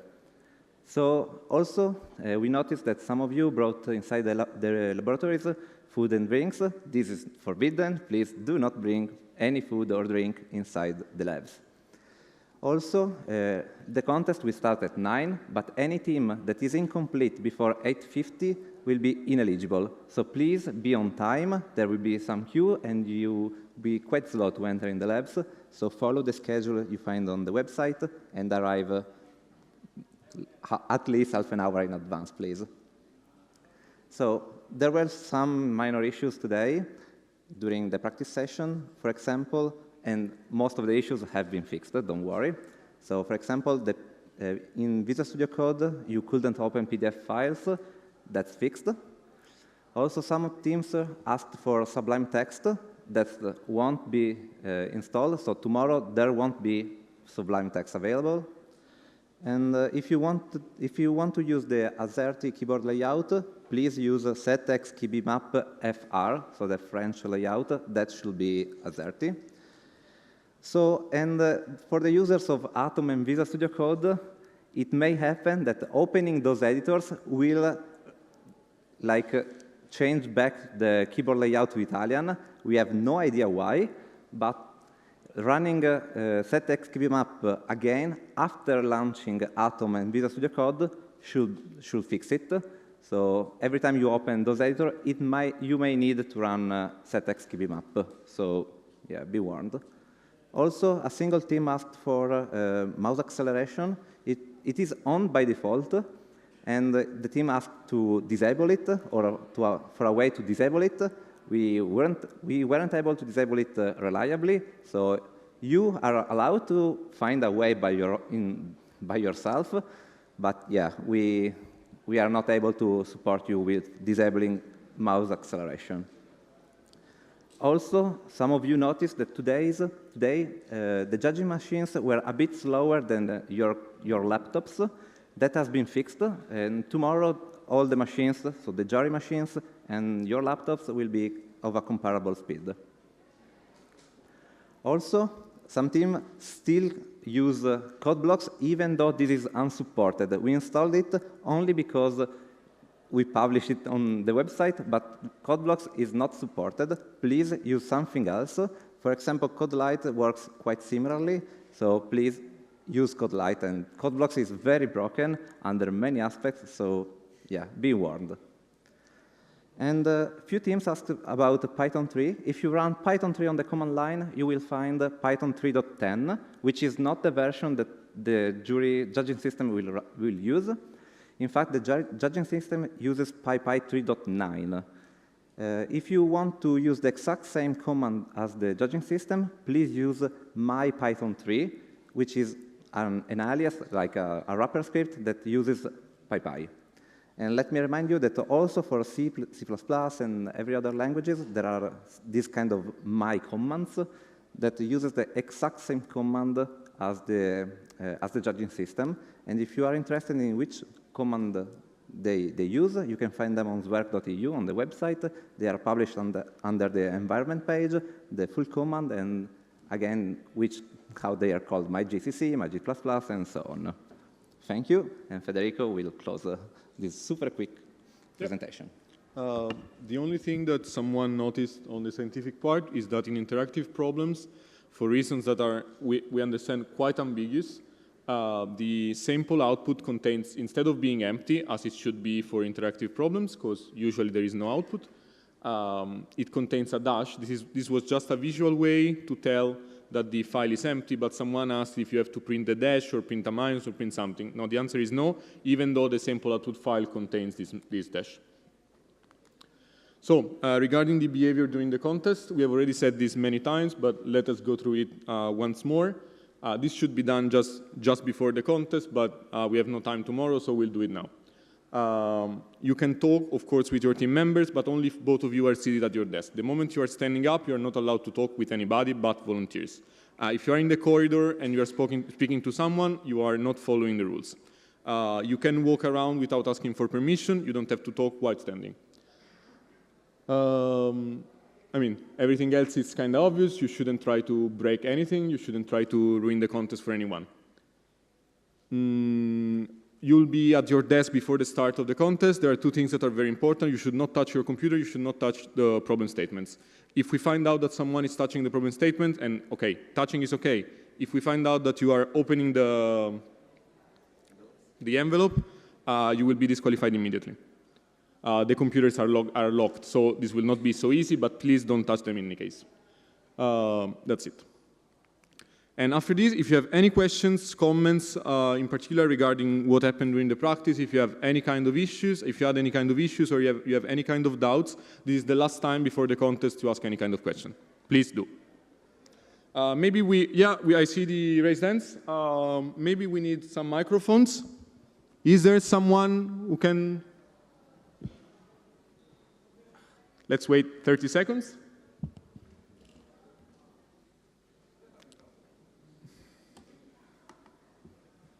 I don't have a story to tell you, so we'll just wait.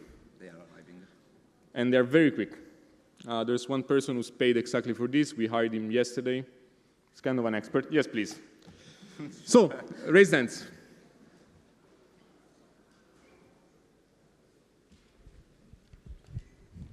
Okay, so you said that we couldn't eat or drink in the laboratory. Can we have an empty cup, like a cup of water? We drink in it, and then when it's empty, we bring it back to our desk. Is that allowed? Yes, please. Don't throw away your cups, because don't waste empty cups if you want to reuse them. So you can bring in the labs empty cups, not drinks. Okay, Thanks. great. Just to make it double clear, you cannot bring new stuff. You will find glasses, like plastic glasses there, and you can bring them inside the room, yes. But you cannot bring something from your hotel. Okay. So my question is, do the rules imply that we're not allowed to take ID cards or similar stuff into like in our pockets into the laboratories? You want my national ID? I have it. I always have to have it with me. So do I have to give it to a volunteer or my leaders before I enter? We're not sure we're understanding. So you want to take something in your pocket inside the labs, right? My national ID. Yeah, the ID is fine. Yeah, the ID card is fine. Okay, thanks.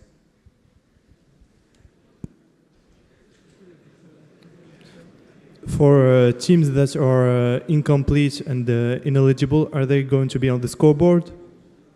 Sorry, what? Se un team viene squalificato, sta in classifica, attenzione. No. Disqualified teams will be removed from the ranking. So being incomplete is being disqualified? We are not the people who will decide this, because this is something that the director chooses, but we believe that if a team does not ask 3 members, it's ineligible. Yes. And being ineligible implies being disqualified. Okay, thank you. It's a bit more. There was no gluten-free food in the corridors. There was no gluten-free food in the corridors. This is a good point.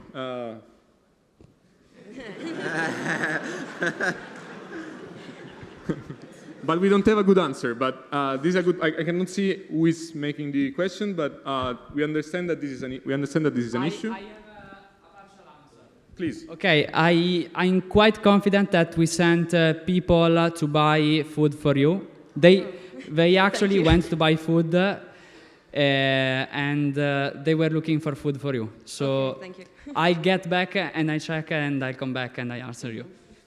And I also have an hypothetical question. Let us say I'm a contestant and I I have luggage. I have to check out of my hotel tomorrow morning, and I need to bring my luggage with me. Where can I leave the luggage?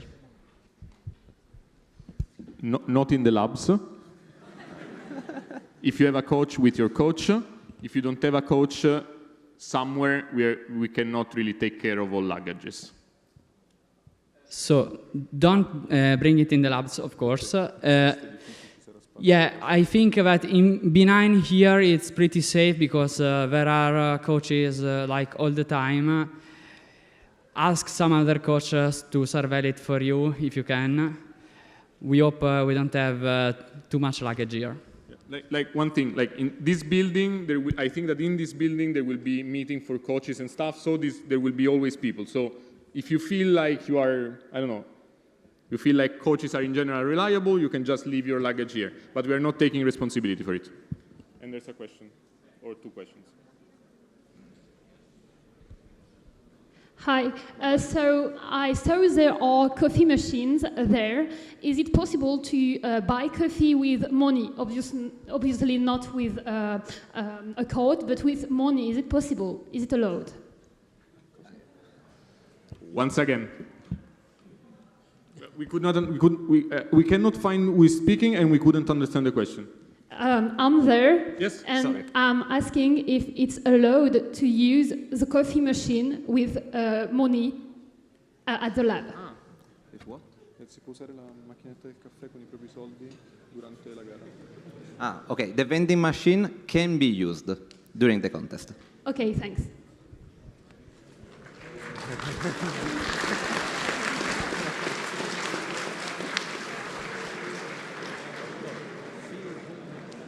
Yes. There also wasn't vegan food on the corridor.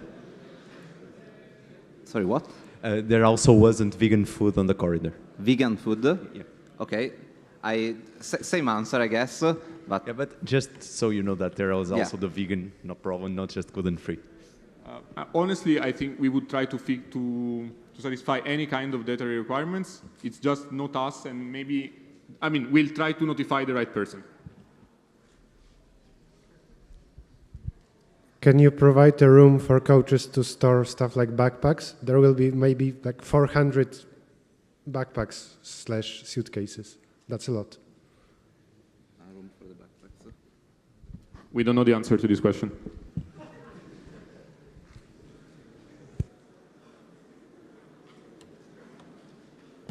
There's a question there.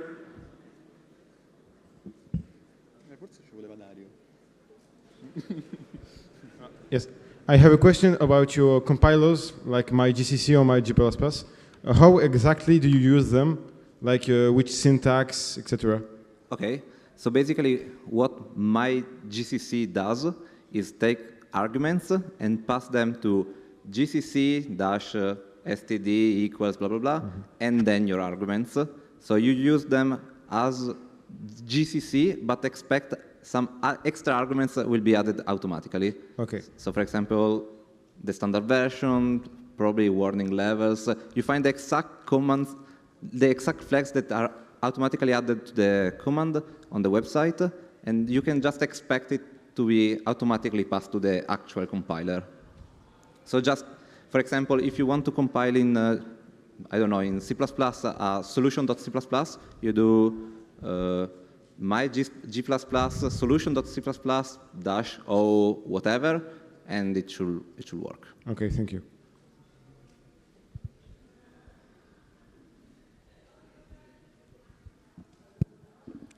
Okay, there are no more questions. Some of the questions you ask, we'll try to forward them to the director, because he might be the only one answering stuff like dietary requirements or a bag for luggages and stuff like that. We really just don't know the answers.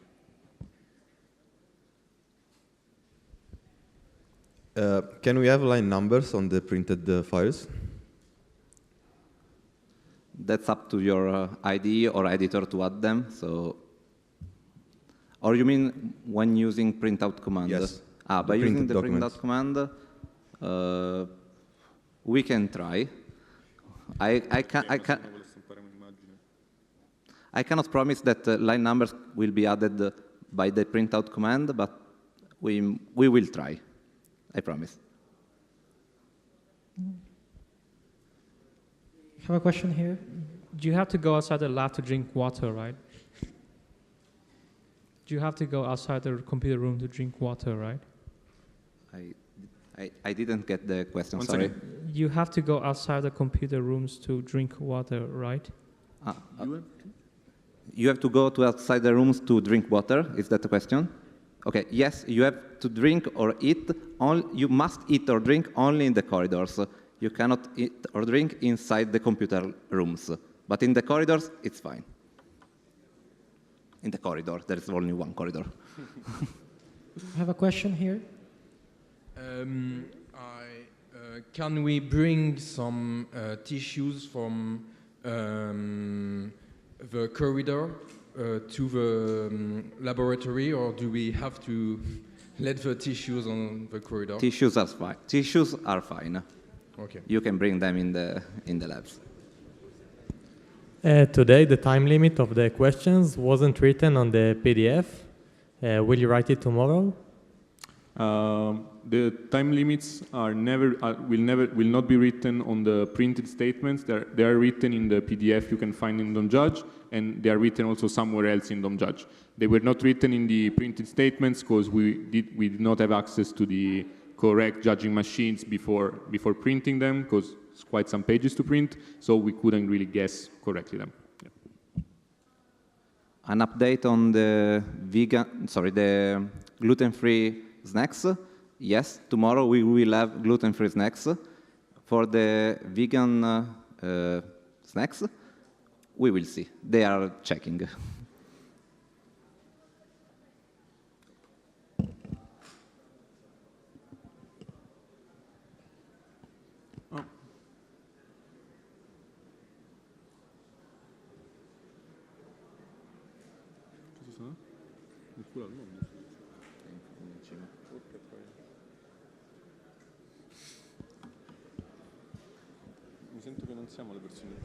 Hi.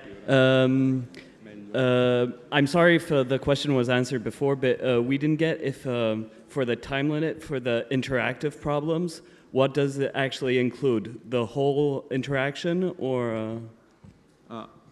First, yes, everything is included. So in the time limit, it's considered both your computation time and the interactor computation time. But what I can tell you is that the time limit will not be an issue for interactive problems.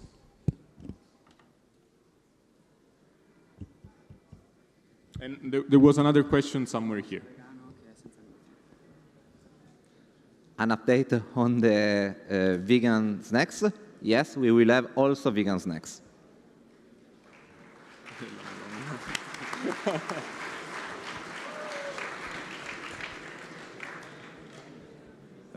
Hello. Is it okay to walk in the corridor for 5-6 minutes thinking about the problem? Yes.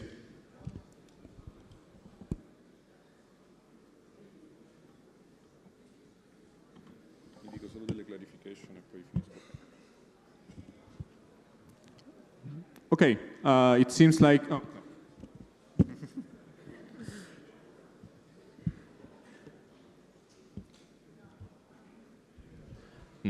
Can we send a code that prints to a standard error output, or will we get a wrong answer?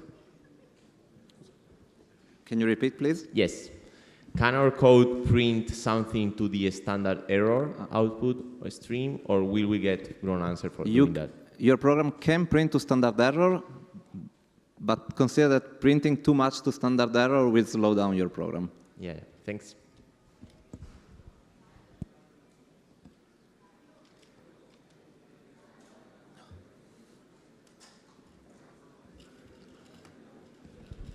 So, can we bring like keys, student cards, credit cards to a contest floor? Do we have to leave them in our bags with our coaches? Bring what? Carte, chiavi. Cards. Sorry. Can you repeat what do you want to bring? I don't know. My keys, student card, and credit card. Okay. Keys and student cards are fine. And credit card. Playing cards are not. I said credit card. Credit cards. So yes, credit cards are allowed, and you can use them for the vending machines. Okay, thank you.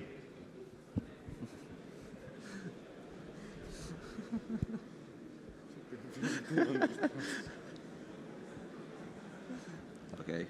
Okay. It seems like there are no more questions. Just one last thing that I kept for the very end, so that maybe you remember more. There are 2 errors, typos maybe, in the printed statements. Once again, they're both minor, so even if you don't see the clarifications, I think the ranking will not change much. But please pay attention to this. 2 of the problems have minor typos, like a single character which is wrong, but which is not just English, it's like about the problem. So you'll find, and this is an issue only in the printed version of the statements. As soon as you are logged in the system and you open DOM Judge, there are clarifications already for all the teams, which are related to 2 different problems. Both of them are very minor, but please read them immediately so that you don't get them wrong. Okay. Well, good luck and have fun.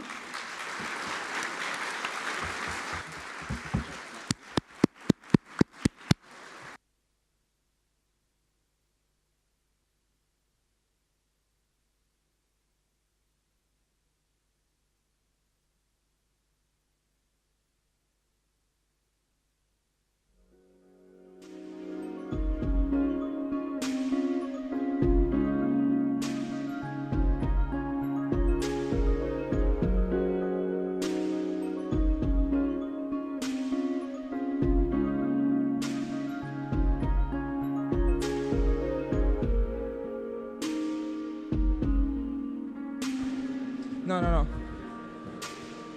So for everyone, now this activity that's gonna come up now is completely optional. So if you need to rush out to your hotel, do other more important things, feel free to.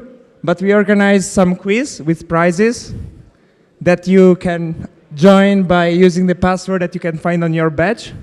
It's inside, so you have to open up your badge and unfold it. There's going to be prizes, and so we hope that you can stay and participate. It's not going to take more than half an hour. That's what we at least are planning. So thanks if you're staying.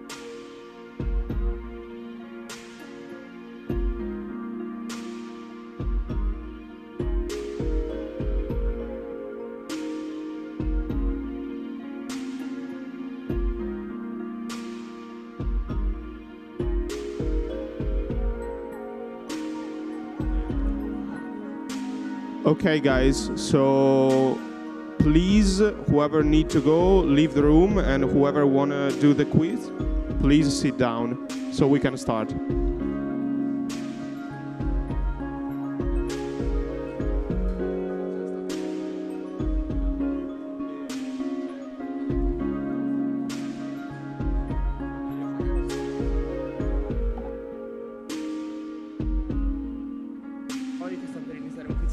Sì, ok.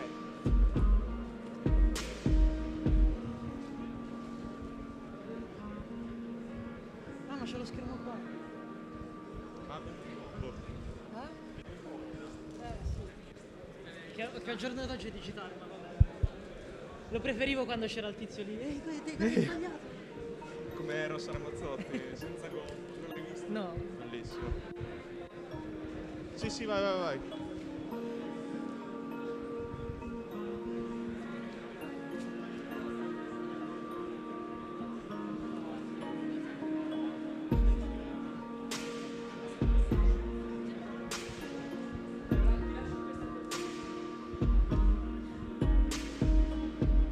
Raga, occhio perché si vede, eh. Non mettete la pasta.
Okay, guys, did you find your code, your secret password? I don't see many. Please raise your hand if you found your secret password, super secret password. Okay, don't share it because it's secret actually. That's why it's folded in.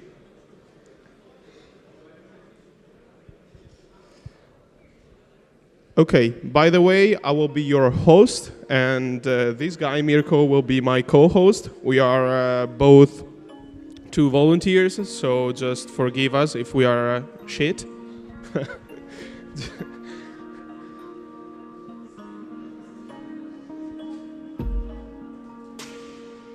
I'm Mirko.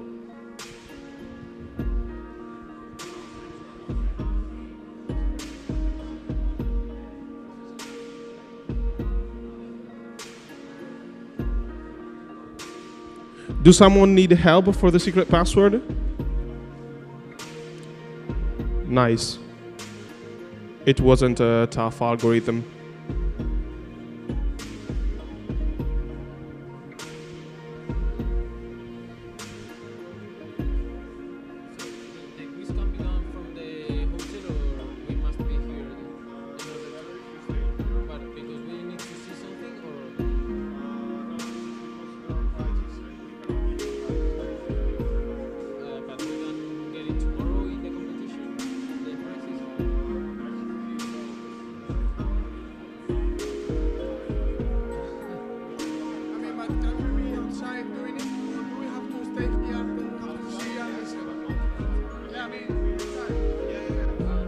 Want to see our ship face actually? It is fresh. It is all right.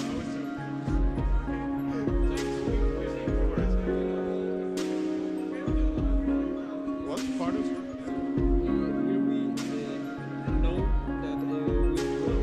Yeah, sure. There's a ranking, and you can see your name if you're at the top, and after that, like just.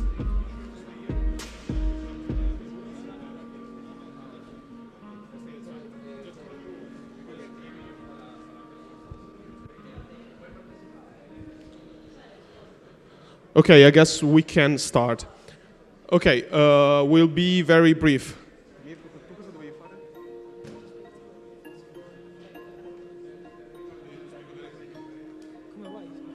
Okay, guys. So the quizzes will be really easy about maths, algorithms, general stuff, dumb stuff also. Okay, the ranking will be displayed on the screen, and if you see your name, then you're winning, probably. Actually, the ranking algorithm is a bit too complicated to explain, but basically you need to be fast. You have one shot, one opportunity. I'm not Eminem, I'm joking. So you have one shot. You cannot deselect your answer, so be sure to be quick and precise. I guess that basically this is all. And for the prizes, if you get... Quanti premi abbiamo? We get team prizes. So if you win, your team actually wins. And also we have prizes for the first 3. So basically, first, second, and third. Okay, we have a question, but we don't have microphones. Nice. Just, sorry. Okay, you have a, no, okay. Thank you, co-host. You're beautiful. Is individual or by teams? Yeah. Is individual or by teams, the quiz? The quiz is individual, but the prizes are for the team. So you as individual answer, and then the team wins. The prizes are amazing, and our sponsor gently provided it, so be sure also to thank them. Okay, we have another question. We didn't expect so many questions.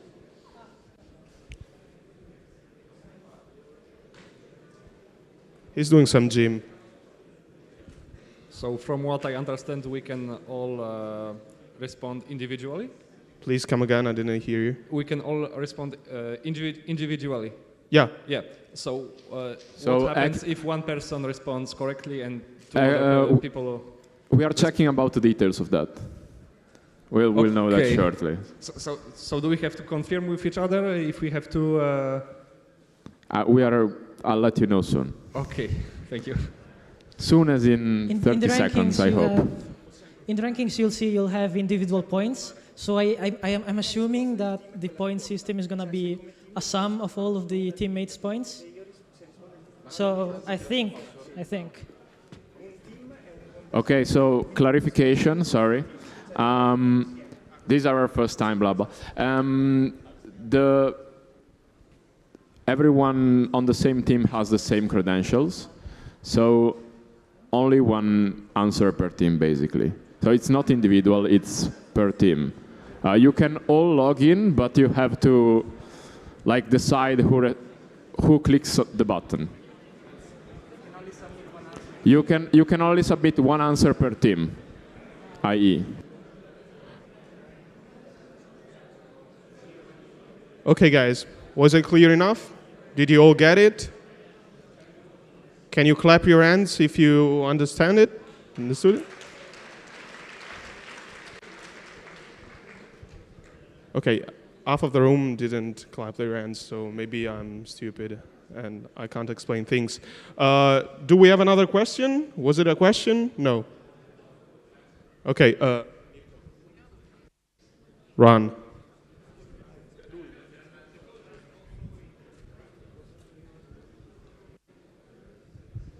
Is the question, do coaches get prizes? The answer is no. Oh. I mean, you can share with your contestants. But you can win the glory, so just participate.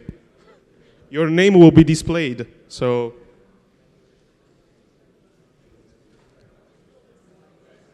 Okay. Okay, so let's start. Let's go with the first one. So, question one is about ICPC. You have 30 seconds. Be sure to be quick. That's a bit of a random question. So, let's start. How many teams registered to compete in SWERC this year?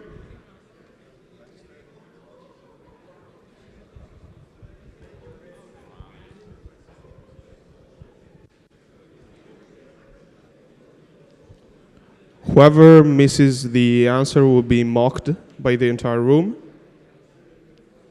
I'm joking. Okay, 2 seconds. 1 second. Done. Okay, time is up. And hopefully you all answered. So the correct answer is 120. Wow. I mean, did you count it? Wow. So many participants did get it right. No, okay, that's not fair. That's not fair. Actually, Federico Glaudo took the first place. That is not fair, actually, because he is one of the organizers and he didn't know the number. Okay, then we have toroidal polyhedrons, bestagons, Marian Scuturici, and okay, Risi e Bisi. Nice one, from Venice. I know them. Okay, nice. Let's continue. Go to Mirko.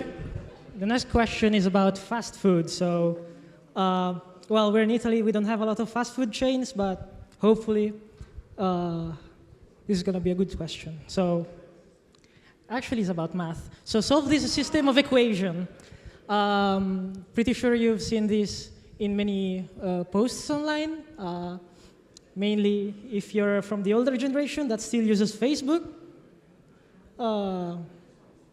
I think.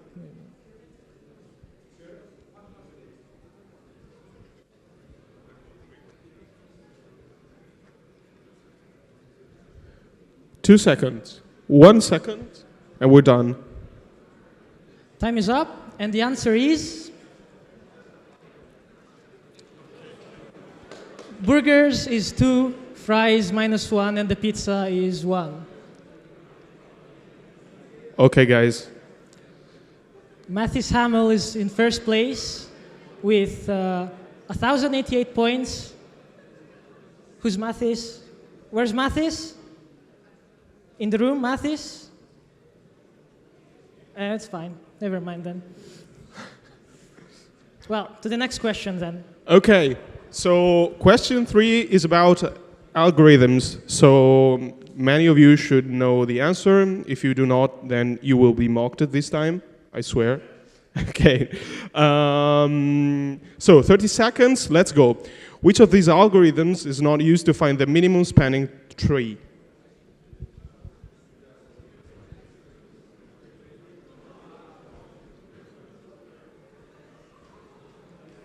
If you read the names well, you get an extra point. I'm just joking.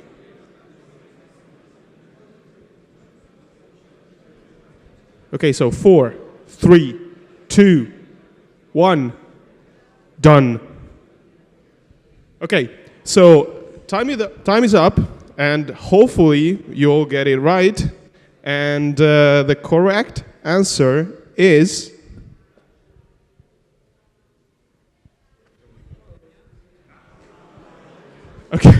okay. I don't know whoever answered the Kruska why he answered it. Maybe it's just a meme. So stop it, please. No, I'm joking. So the right answer is Kozarayahu's algorithm, which is a popular algorithm that no one knows. No, I'm joking.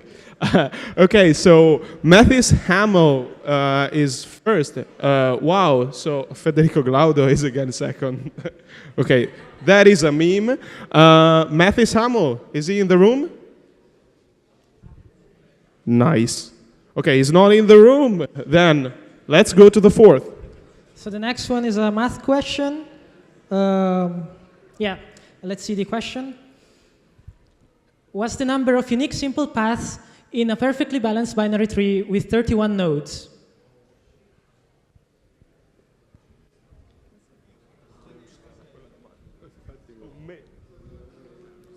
This is a math question, so those of you that are studying a math major should know the answer. 3 seconds remaining. And time is up. So the answer was, or is, 31 times 30. Only a third got it right. And the Mathis Hamel still in first place. Still don't know who they are, but good job on the first place. Mathis Hamel is like an entity. We cannot see him, but he's a legend. Nice, I like it. So, question 5 is about ICPC. Again, 30 seconds, and we can start. How many times has an Italian institution won SWERC?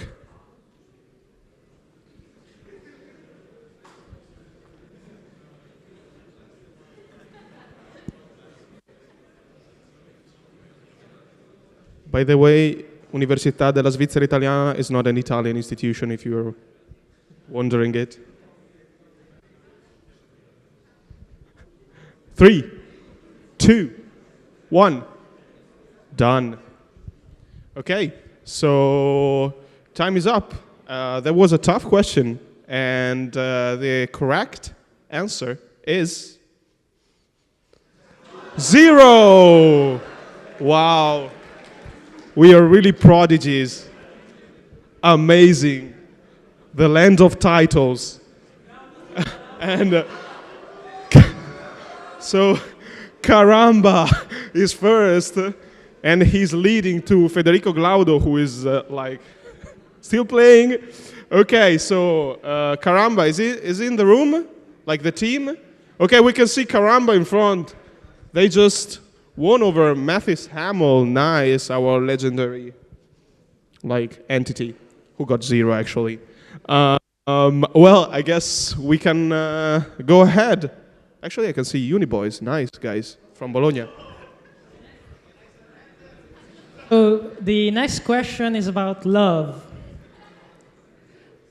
Which formula plots the given figure? Well,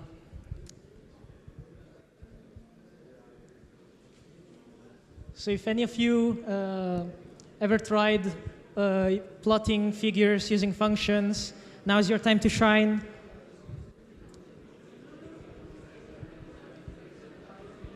Six seconds to go. Questo è per me. Non ho neanche guardato le equazioni. And time is up. The correct answer was, or is,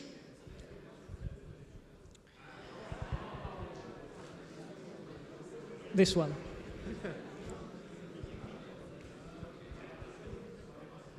And Mathis Hamel retook the first place. This time around, though, Federico Laudo is not second anymore. It's incredible because he actually answered. We can see that he had plus 80 points. So it's really a joke, the fact that he wrote the questions and the answers and still can't win. Actually, there are 11 questions and there are 2 quizzes. Non solo 10. Oh, and then... My bad. Okay, what does this C++ code print, assuming it's compiled with G++?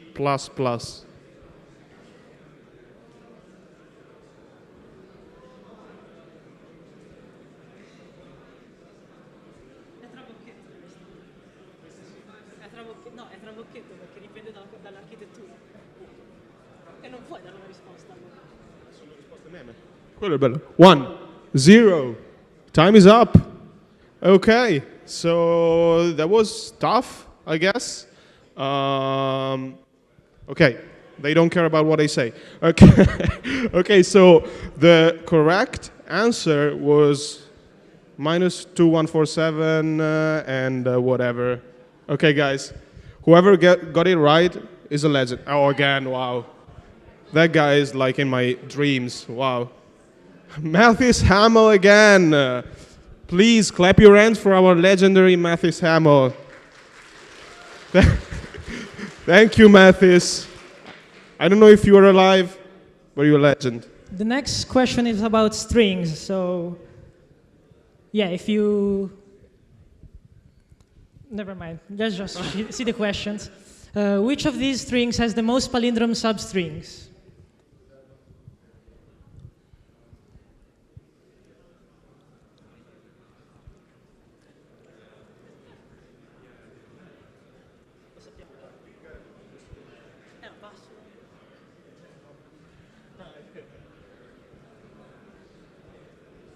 Five seconds to go.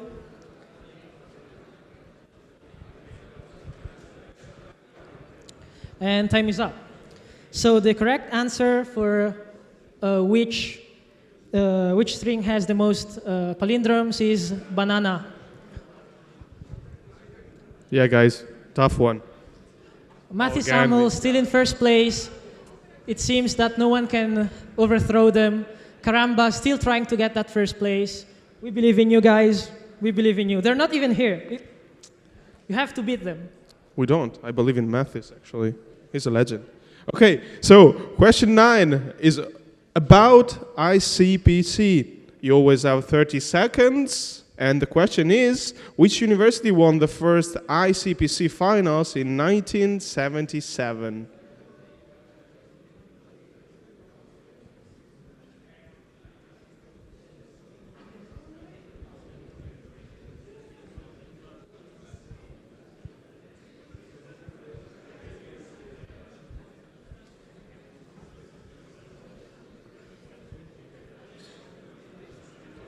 One second.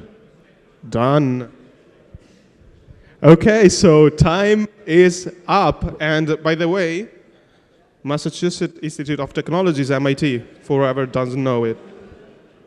I know you didn't. Okay, but Michigan State University was the right answer. Tough one. I don't even know where Michigan is. Nice, guys. Okay, again, Mathis Hamel did score 0, though.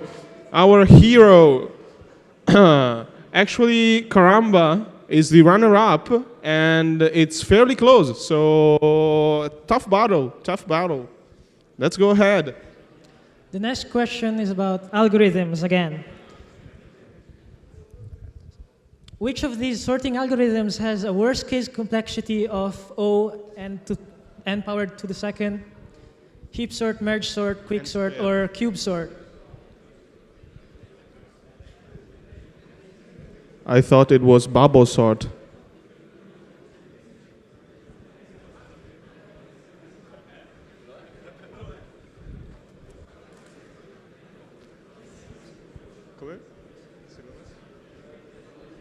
So time is up, and the answer is, of course, quicksort. Most of you got it right. Who the fuck answered? Oh, and this cube time, sort? Caramba takes first place. And Federico Glaudo is still third. Wow, our hero is getting back. Okay, question 11, our last question, I guess, is about coding. So no one knows the answer here, I guess, right? It was a joke. You can laugh, guys. Joke. What does the C++ code print? I mean, fantasy questions here. We have a variety of questions.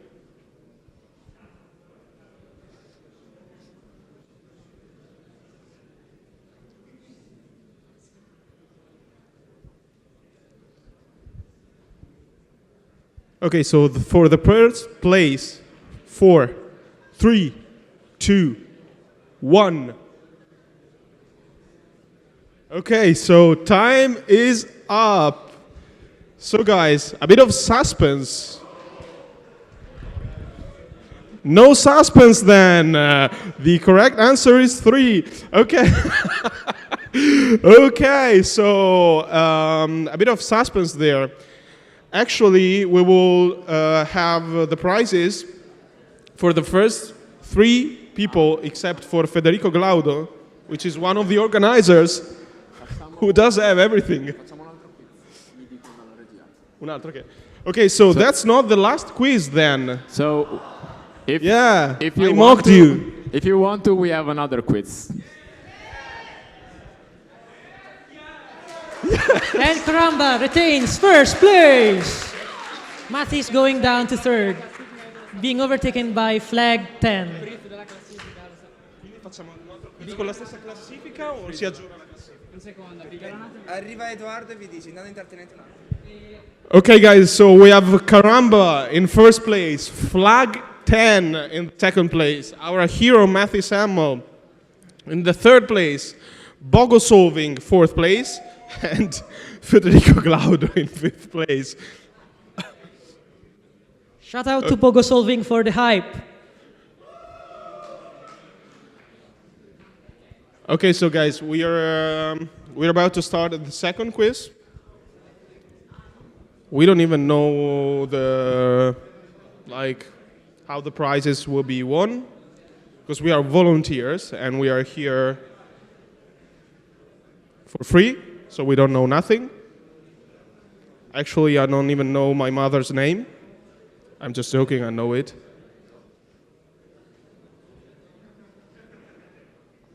And okay, so are you guys ready for the results? Who you really does already know, for some reason, the blur is really effective. I love it. Nice. Okay, so we have Caramba first, flag 10 second, Mathis Hamill third, Bogo Solving fourth, Federico Glaudo, one of the organizers, fifth. Can we have a boo for Federico? Let's get Boo! He's getting some hate now, wow. Okay, let's scroll down. Primi 3, ma non facciamo anche il secondo? Ok, quindi... io pensavo che i premi fossero totali. No, no, premiamo ogni quiz separato. Quindi cosa premiamo? Oh, good news for Caramba. Premia uno stavolta e 2. Okay, so for the first Caramba, we have a prize. And then in the next quiz, for the first 2 teams, actually, we have 2 prizes. The prizes are given by the sponsors. So yeah, because we are poor. We don't have money to buy stuff for you guys. So whatever. You will get a prize if we can find it. Actually, we are discussing the rules right now. That's why we are serious. Quindi che famo? So, okay, so Caramba can come up on stage and yeah, please, Caramba. take all the glory. Let's get a round of applauses. An epic win here. We will write your names on the stones. On the stone, sorry, not plural. I'm an idiot. Late registration. Okay, guys. So maybe you wanna say something inspirational? No, you don't. You don't give a shit. Okay. You sure about nice. that? That's it's your what time I to shine. would say. Okay, so oh, you are Italian also. Nice. So maybe you got right the one that was talking about how many Italian teams won the SWERC. 0. Yeah, we know Italians are good. Okay, so let's say loudly. Yeah, we know that the Italians are not good. Italians mocking other Italians. Really typical, actually. Maybe say your name. Michele. Okay. Paolo. Carlo. Okay, let's get another round of applauses.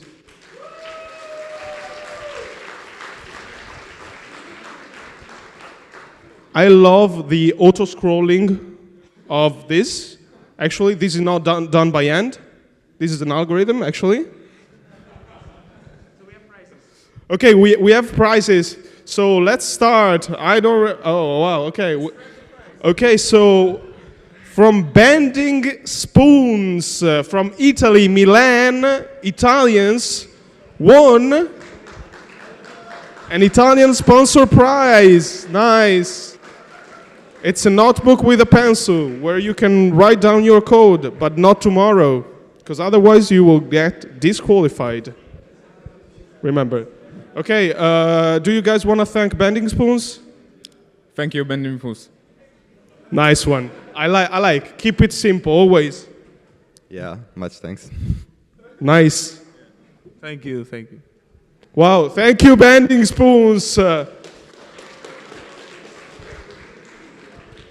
Nice, okay. For this one, you guys are done.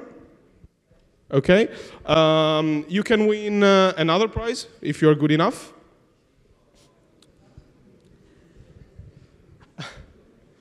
We're just setting up the second quiz. By the way, shout out to ETH, who get everything right. 0 out of 0. Nice.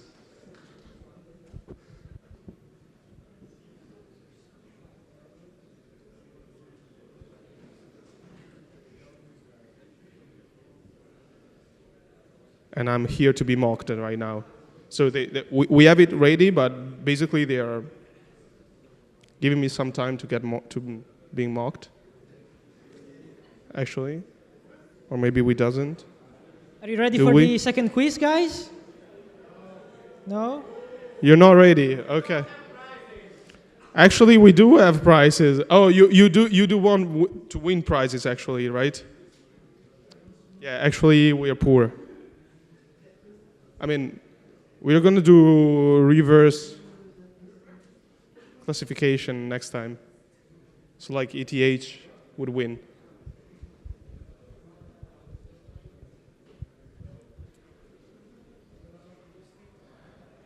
Is the quiz ready yet? So we have no idea how to start the second quiz. Nice.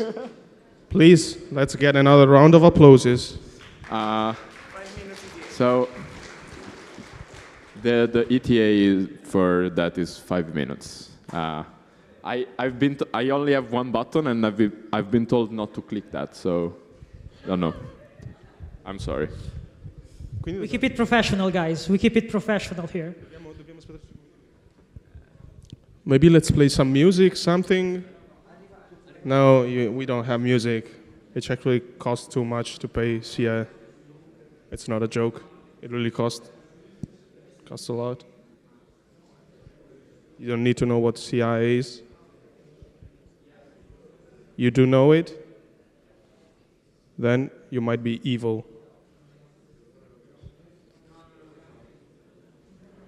We have our technicians who are working on it.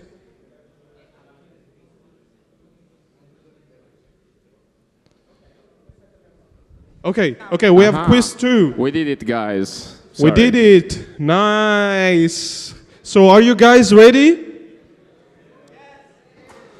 Please, a round of applause Nice. for Eduardo that Exciting room. helped us.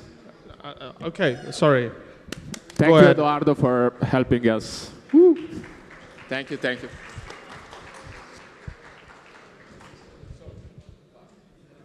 Let's go, guys. Okay, so The first question is about ICPC and the which institution won the most SWERC?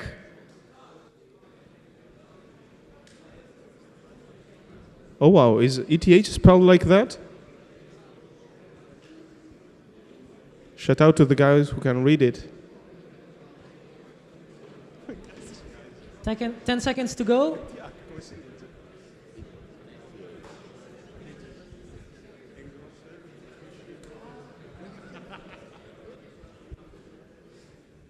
And time is up.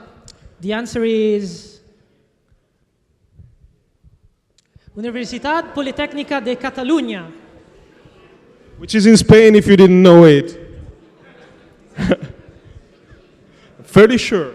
The first place goes to SWERC Chaos. Is SWERC Chaos in the room? Where are they? There they are. A round of applause to SWERC Chaos. Second place is X to the third. Well, Thank you to our technician who don't give a shit about what we say. Okay, so The issue is question. I cannot go back now. So. Okay, question 2 is about algorithms. Please get it right. Okay, so which of these problems does not have a currently known polynomial time solution?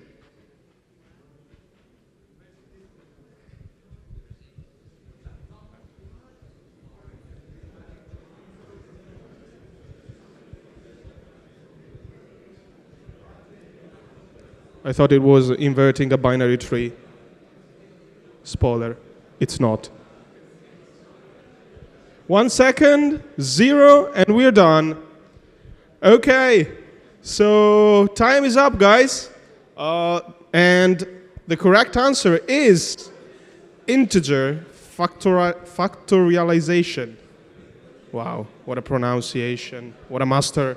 Okay, guys, so half of you got it right. And don't you see? It's first. Okay, so I will read only the first one, and we can skip to the next question. so also this question as well is about algorithms and which of these binary trees was invented first? Red-black tree, AVL tree, a B tree, or a splay tree? The binary tree itself.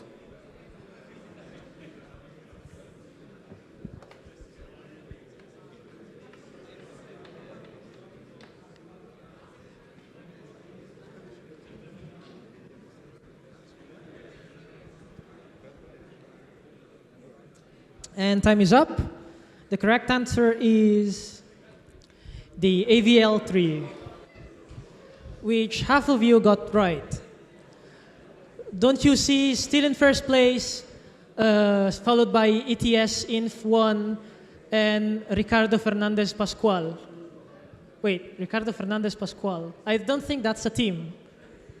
Is it a coach, maybe? No? Well, whatever. Next question. It's a team of 3 person. No, I'm joking. Question 4 is about coding again. So let's start. 30 seconds. What does this C++ code print? Assuming that you know C++. Joking.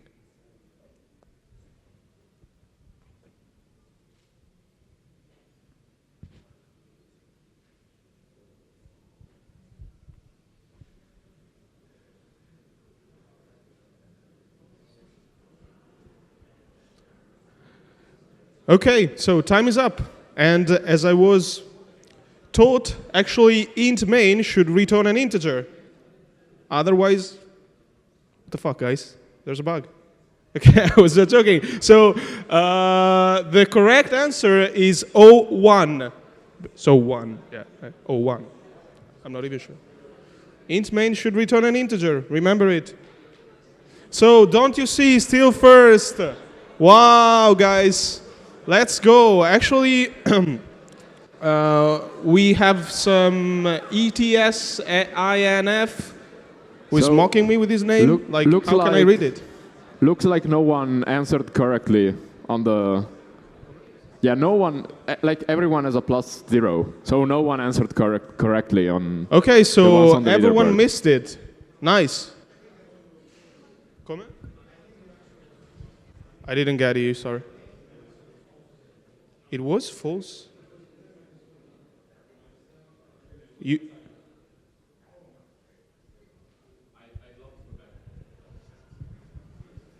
Okay, so... The next question is about math. Which of these numbers is bigger? So it's just different numbers in different bases.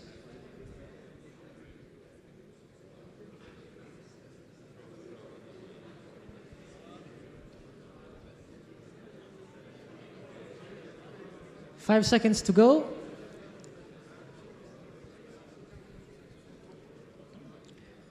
And the right answer is 99999 in base 10. So 9,999. First place is Milen Martodiharjo. Sorry if I said that if I didn't pronounce that correctly. Seems like, oh no, okay. She's not the only one that got it correct. But the second, third, and fourth place have so much points that even if ANS ULM got 793 points, they're still in fifth place. Okay, let's go ahead. So question 6 is surprisingly about ICPC.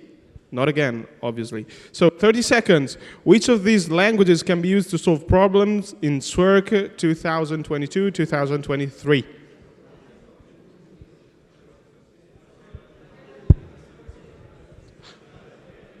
Quick, you have 15 seconds to go check the rules.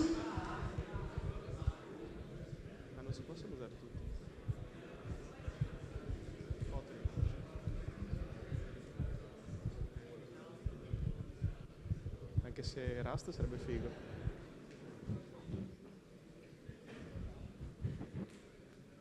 Okay, so time is up. I'm sorry. Okay, surprisingly, Kotlin, which is okay. I'm not. Are you saying surprisingly because you don't read the rules? What? You know the question, right? Yeah. Which Okay. of these languages can be used to solve problems in You SWERC? guys are supposed to read the rules. But that's completely fine if you don't. But you missed the opportunity to win something, actually. So next time, read the rules. Okay, let's go ahead. Actually, can I know who answered Haskell? It's my curiosity. You guys... You guys are crazy. Okay. If you could, would you actually code in Haskell for this work? Who said I would do it? Okay, so we have Don't You See at in the first place, and then Milan Martodiharjo. Okay, whatever. Hopefully it was correct. And then ETSINF1. Okay, so then I think... Isn't Mylene the volunteer? Now that I think about it, Mylene is the volunteer, right? Okay, good. So now we know who's Mylene. And sorry if we pronounced it wrong, the surname, I mean. Anyway, next question. It's about coding. What does this C++ code print? Well, that's a lot of dots.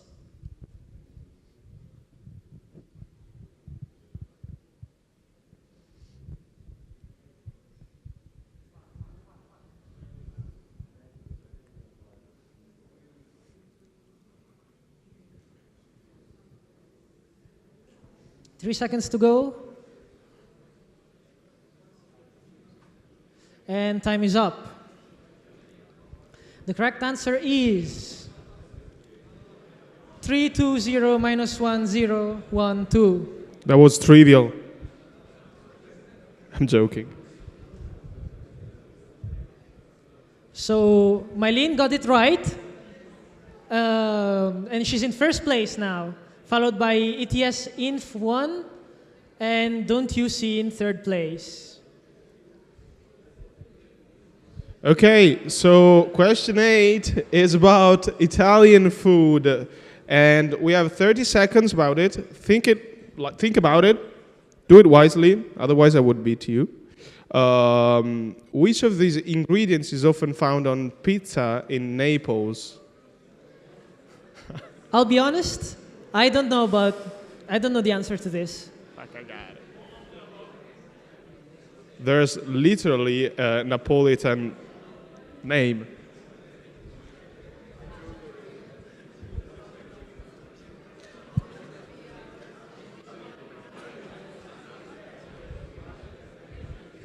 You will get banned if you missed it. Okay, actually for the Italian teams at least.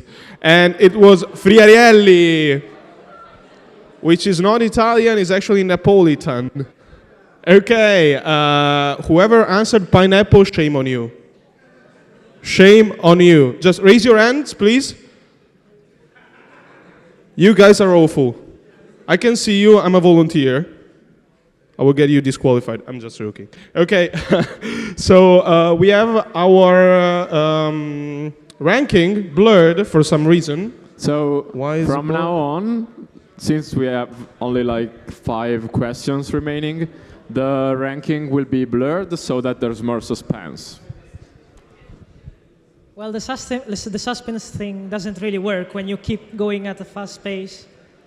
You have to wait for us to create suspense, you know. I mean, I know that we're not good MCs, but come on, man. Work with us. We don't care, Mirko. Huh? We don't care. Okay. That's just Anyway, the next question is about geometry. Which of these formulas is not correct for a sphere? A is a surface area, V is a volume, and R is the radius.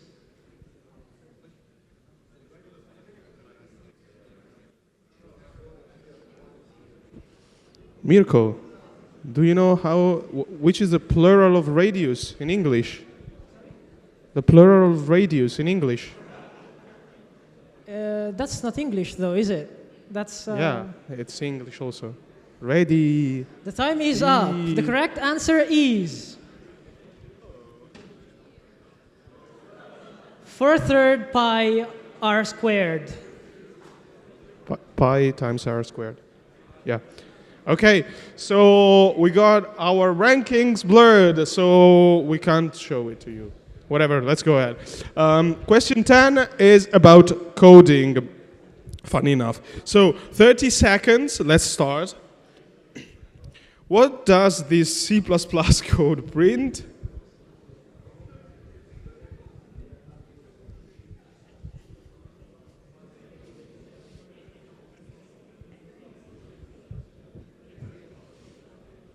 Which editor did you use for the code's name? Which editor? Che editor avete usato? And come si chiama? A JetBrains editor, actually. Okay, so that's 5.3.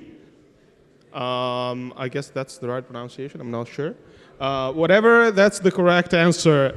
Let's go ahead. After question 10, as you can see, the rankings are still blurred. So let's go ahead. Last question is about math. So this is the last chance to snatch the first place and the second place. 30 seconds for it. Which of these numbers is not real?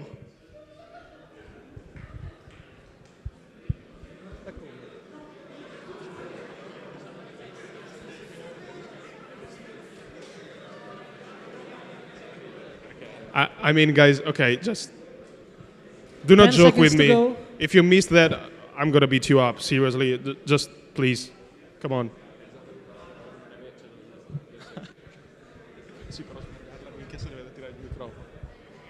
And time is up. The correct answer is... Whoa. Oh, come on, guys. Are you kidding me? Who answered? Okay, raise your hands. Whoever answered pi. Pi. Come on.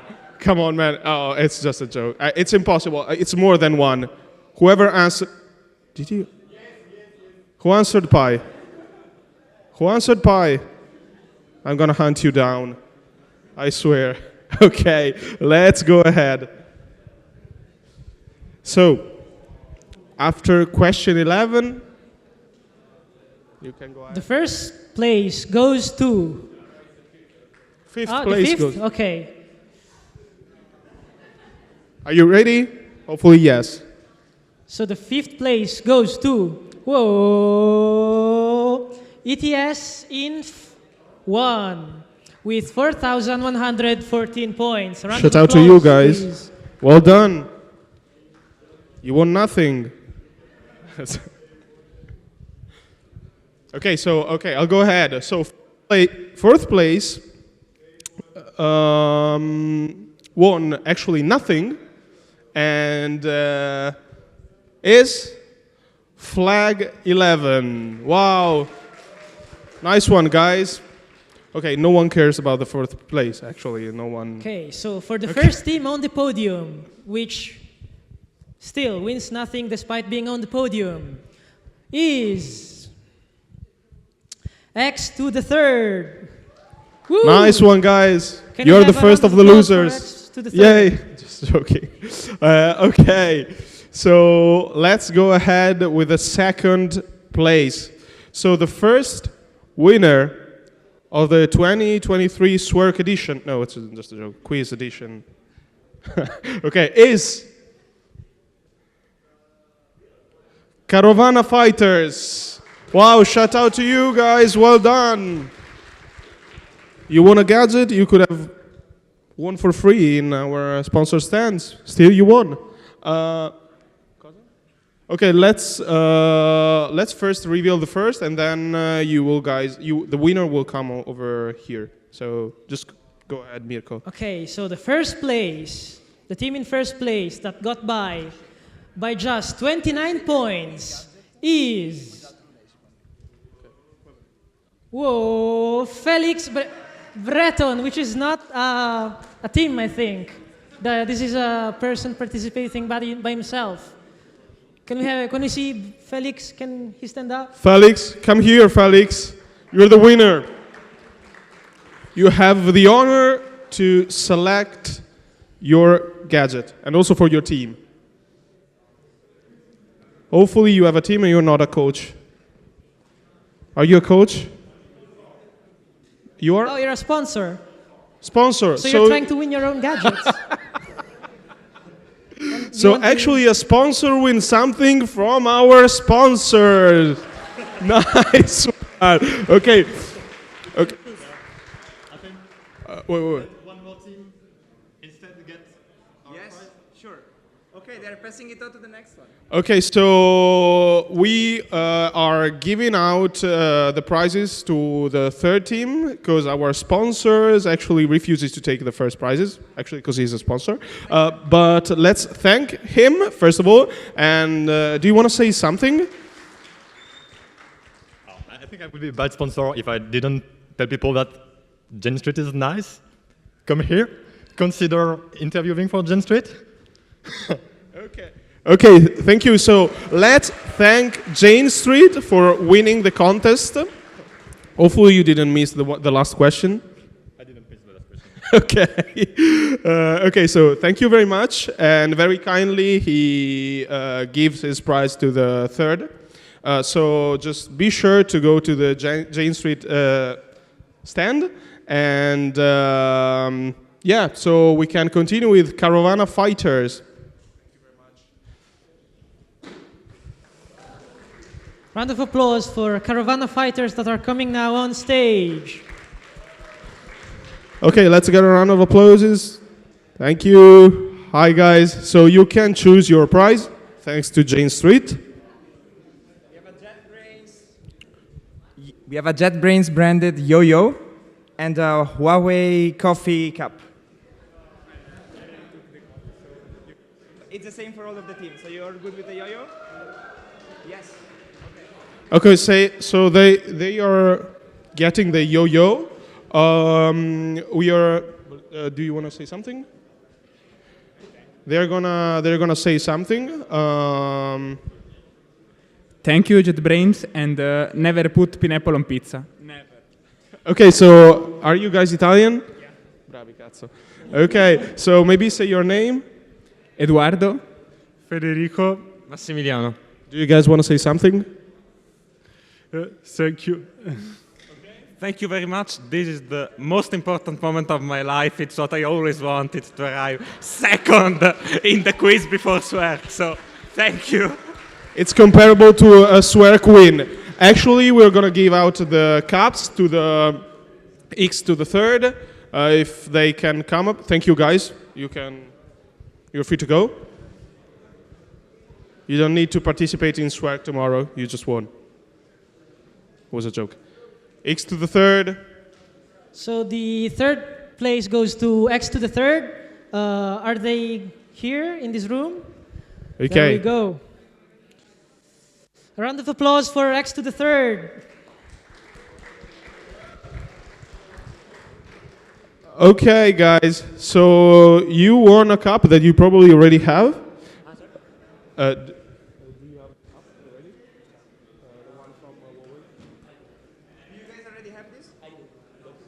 Okay, they don't.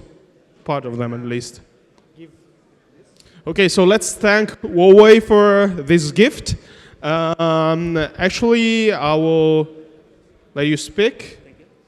Oh, also we have some gadgets from Google. Wow. Okay. Suck it, losers. I'm just kidding. Thank you. No, that was a mock. Oh, wow. Okay, so say your name so they can hunt you down. Anier. Okay, also the surname so they can... I just, okay. Just thank you, everybody. So, Donat? Your surname. Oh, Brian. I'm Umberto. Thank you, everyone. Okay, so, well, guys, we are done for today. Luckily, you can get your revenge tomorrow by winning SWERC. It wasn't be as tough as that. I mean, we put lots of effort in the problems here. Actually, from the problems from tomorrow will be easier, I guess.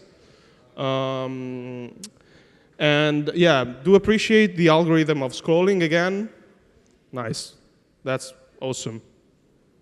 Okay, we finished. Okay, nice. So shout out to the last one who did score. Quant'è che ha fatto l'ultimo? Quant'è che ha fatto l'ultimo? Which scores 729 points, which is better than 0 from ETH. So shout out to you guys. Okay, so we are done for today. Thank you. Good luck for tomorrow. No worries. Okay, you can leave the room now. Please. Otherwise you would get trapped. 10, 9, 8, 7, 6,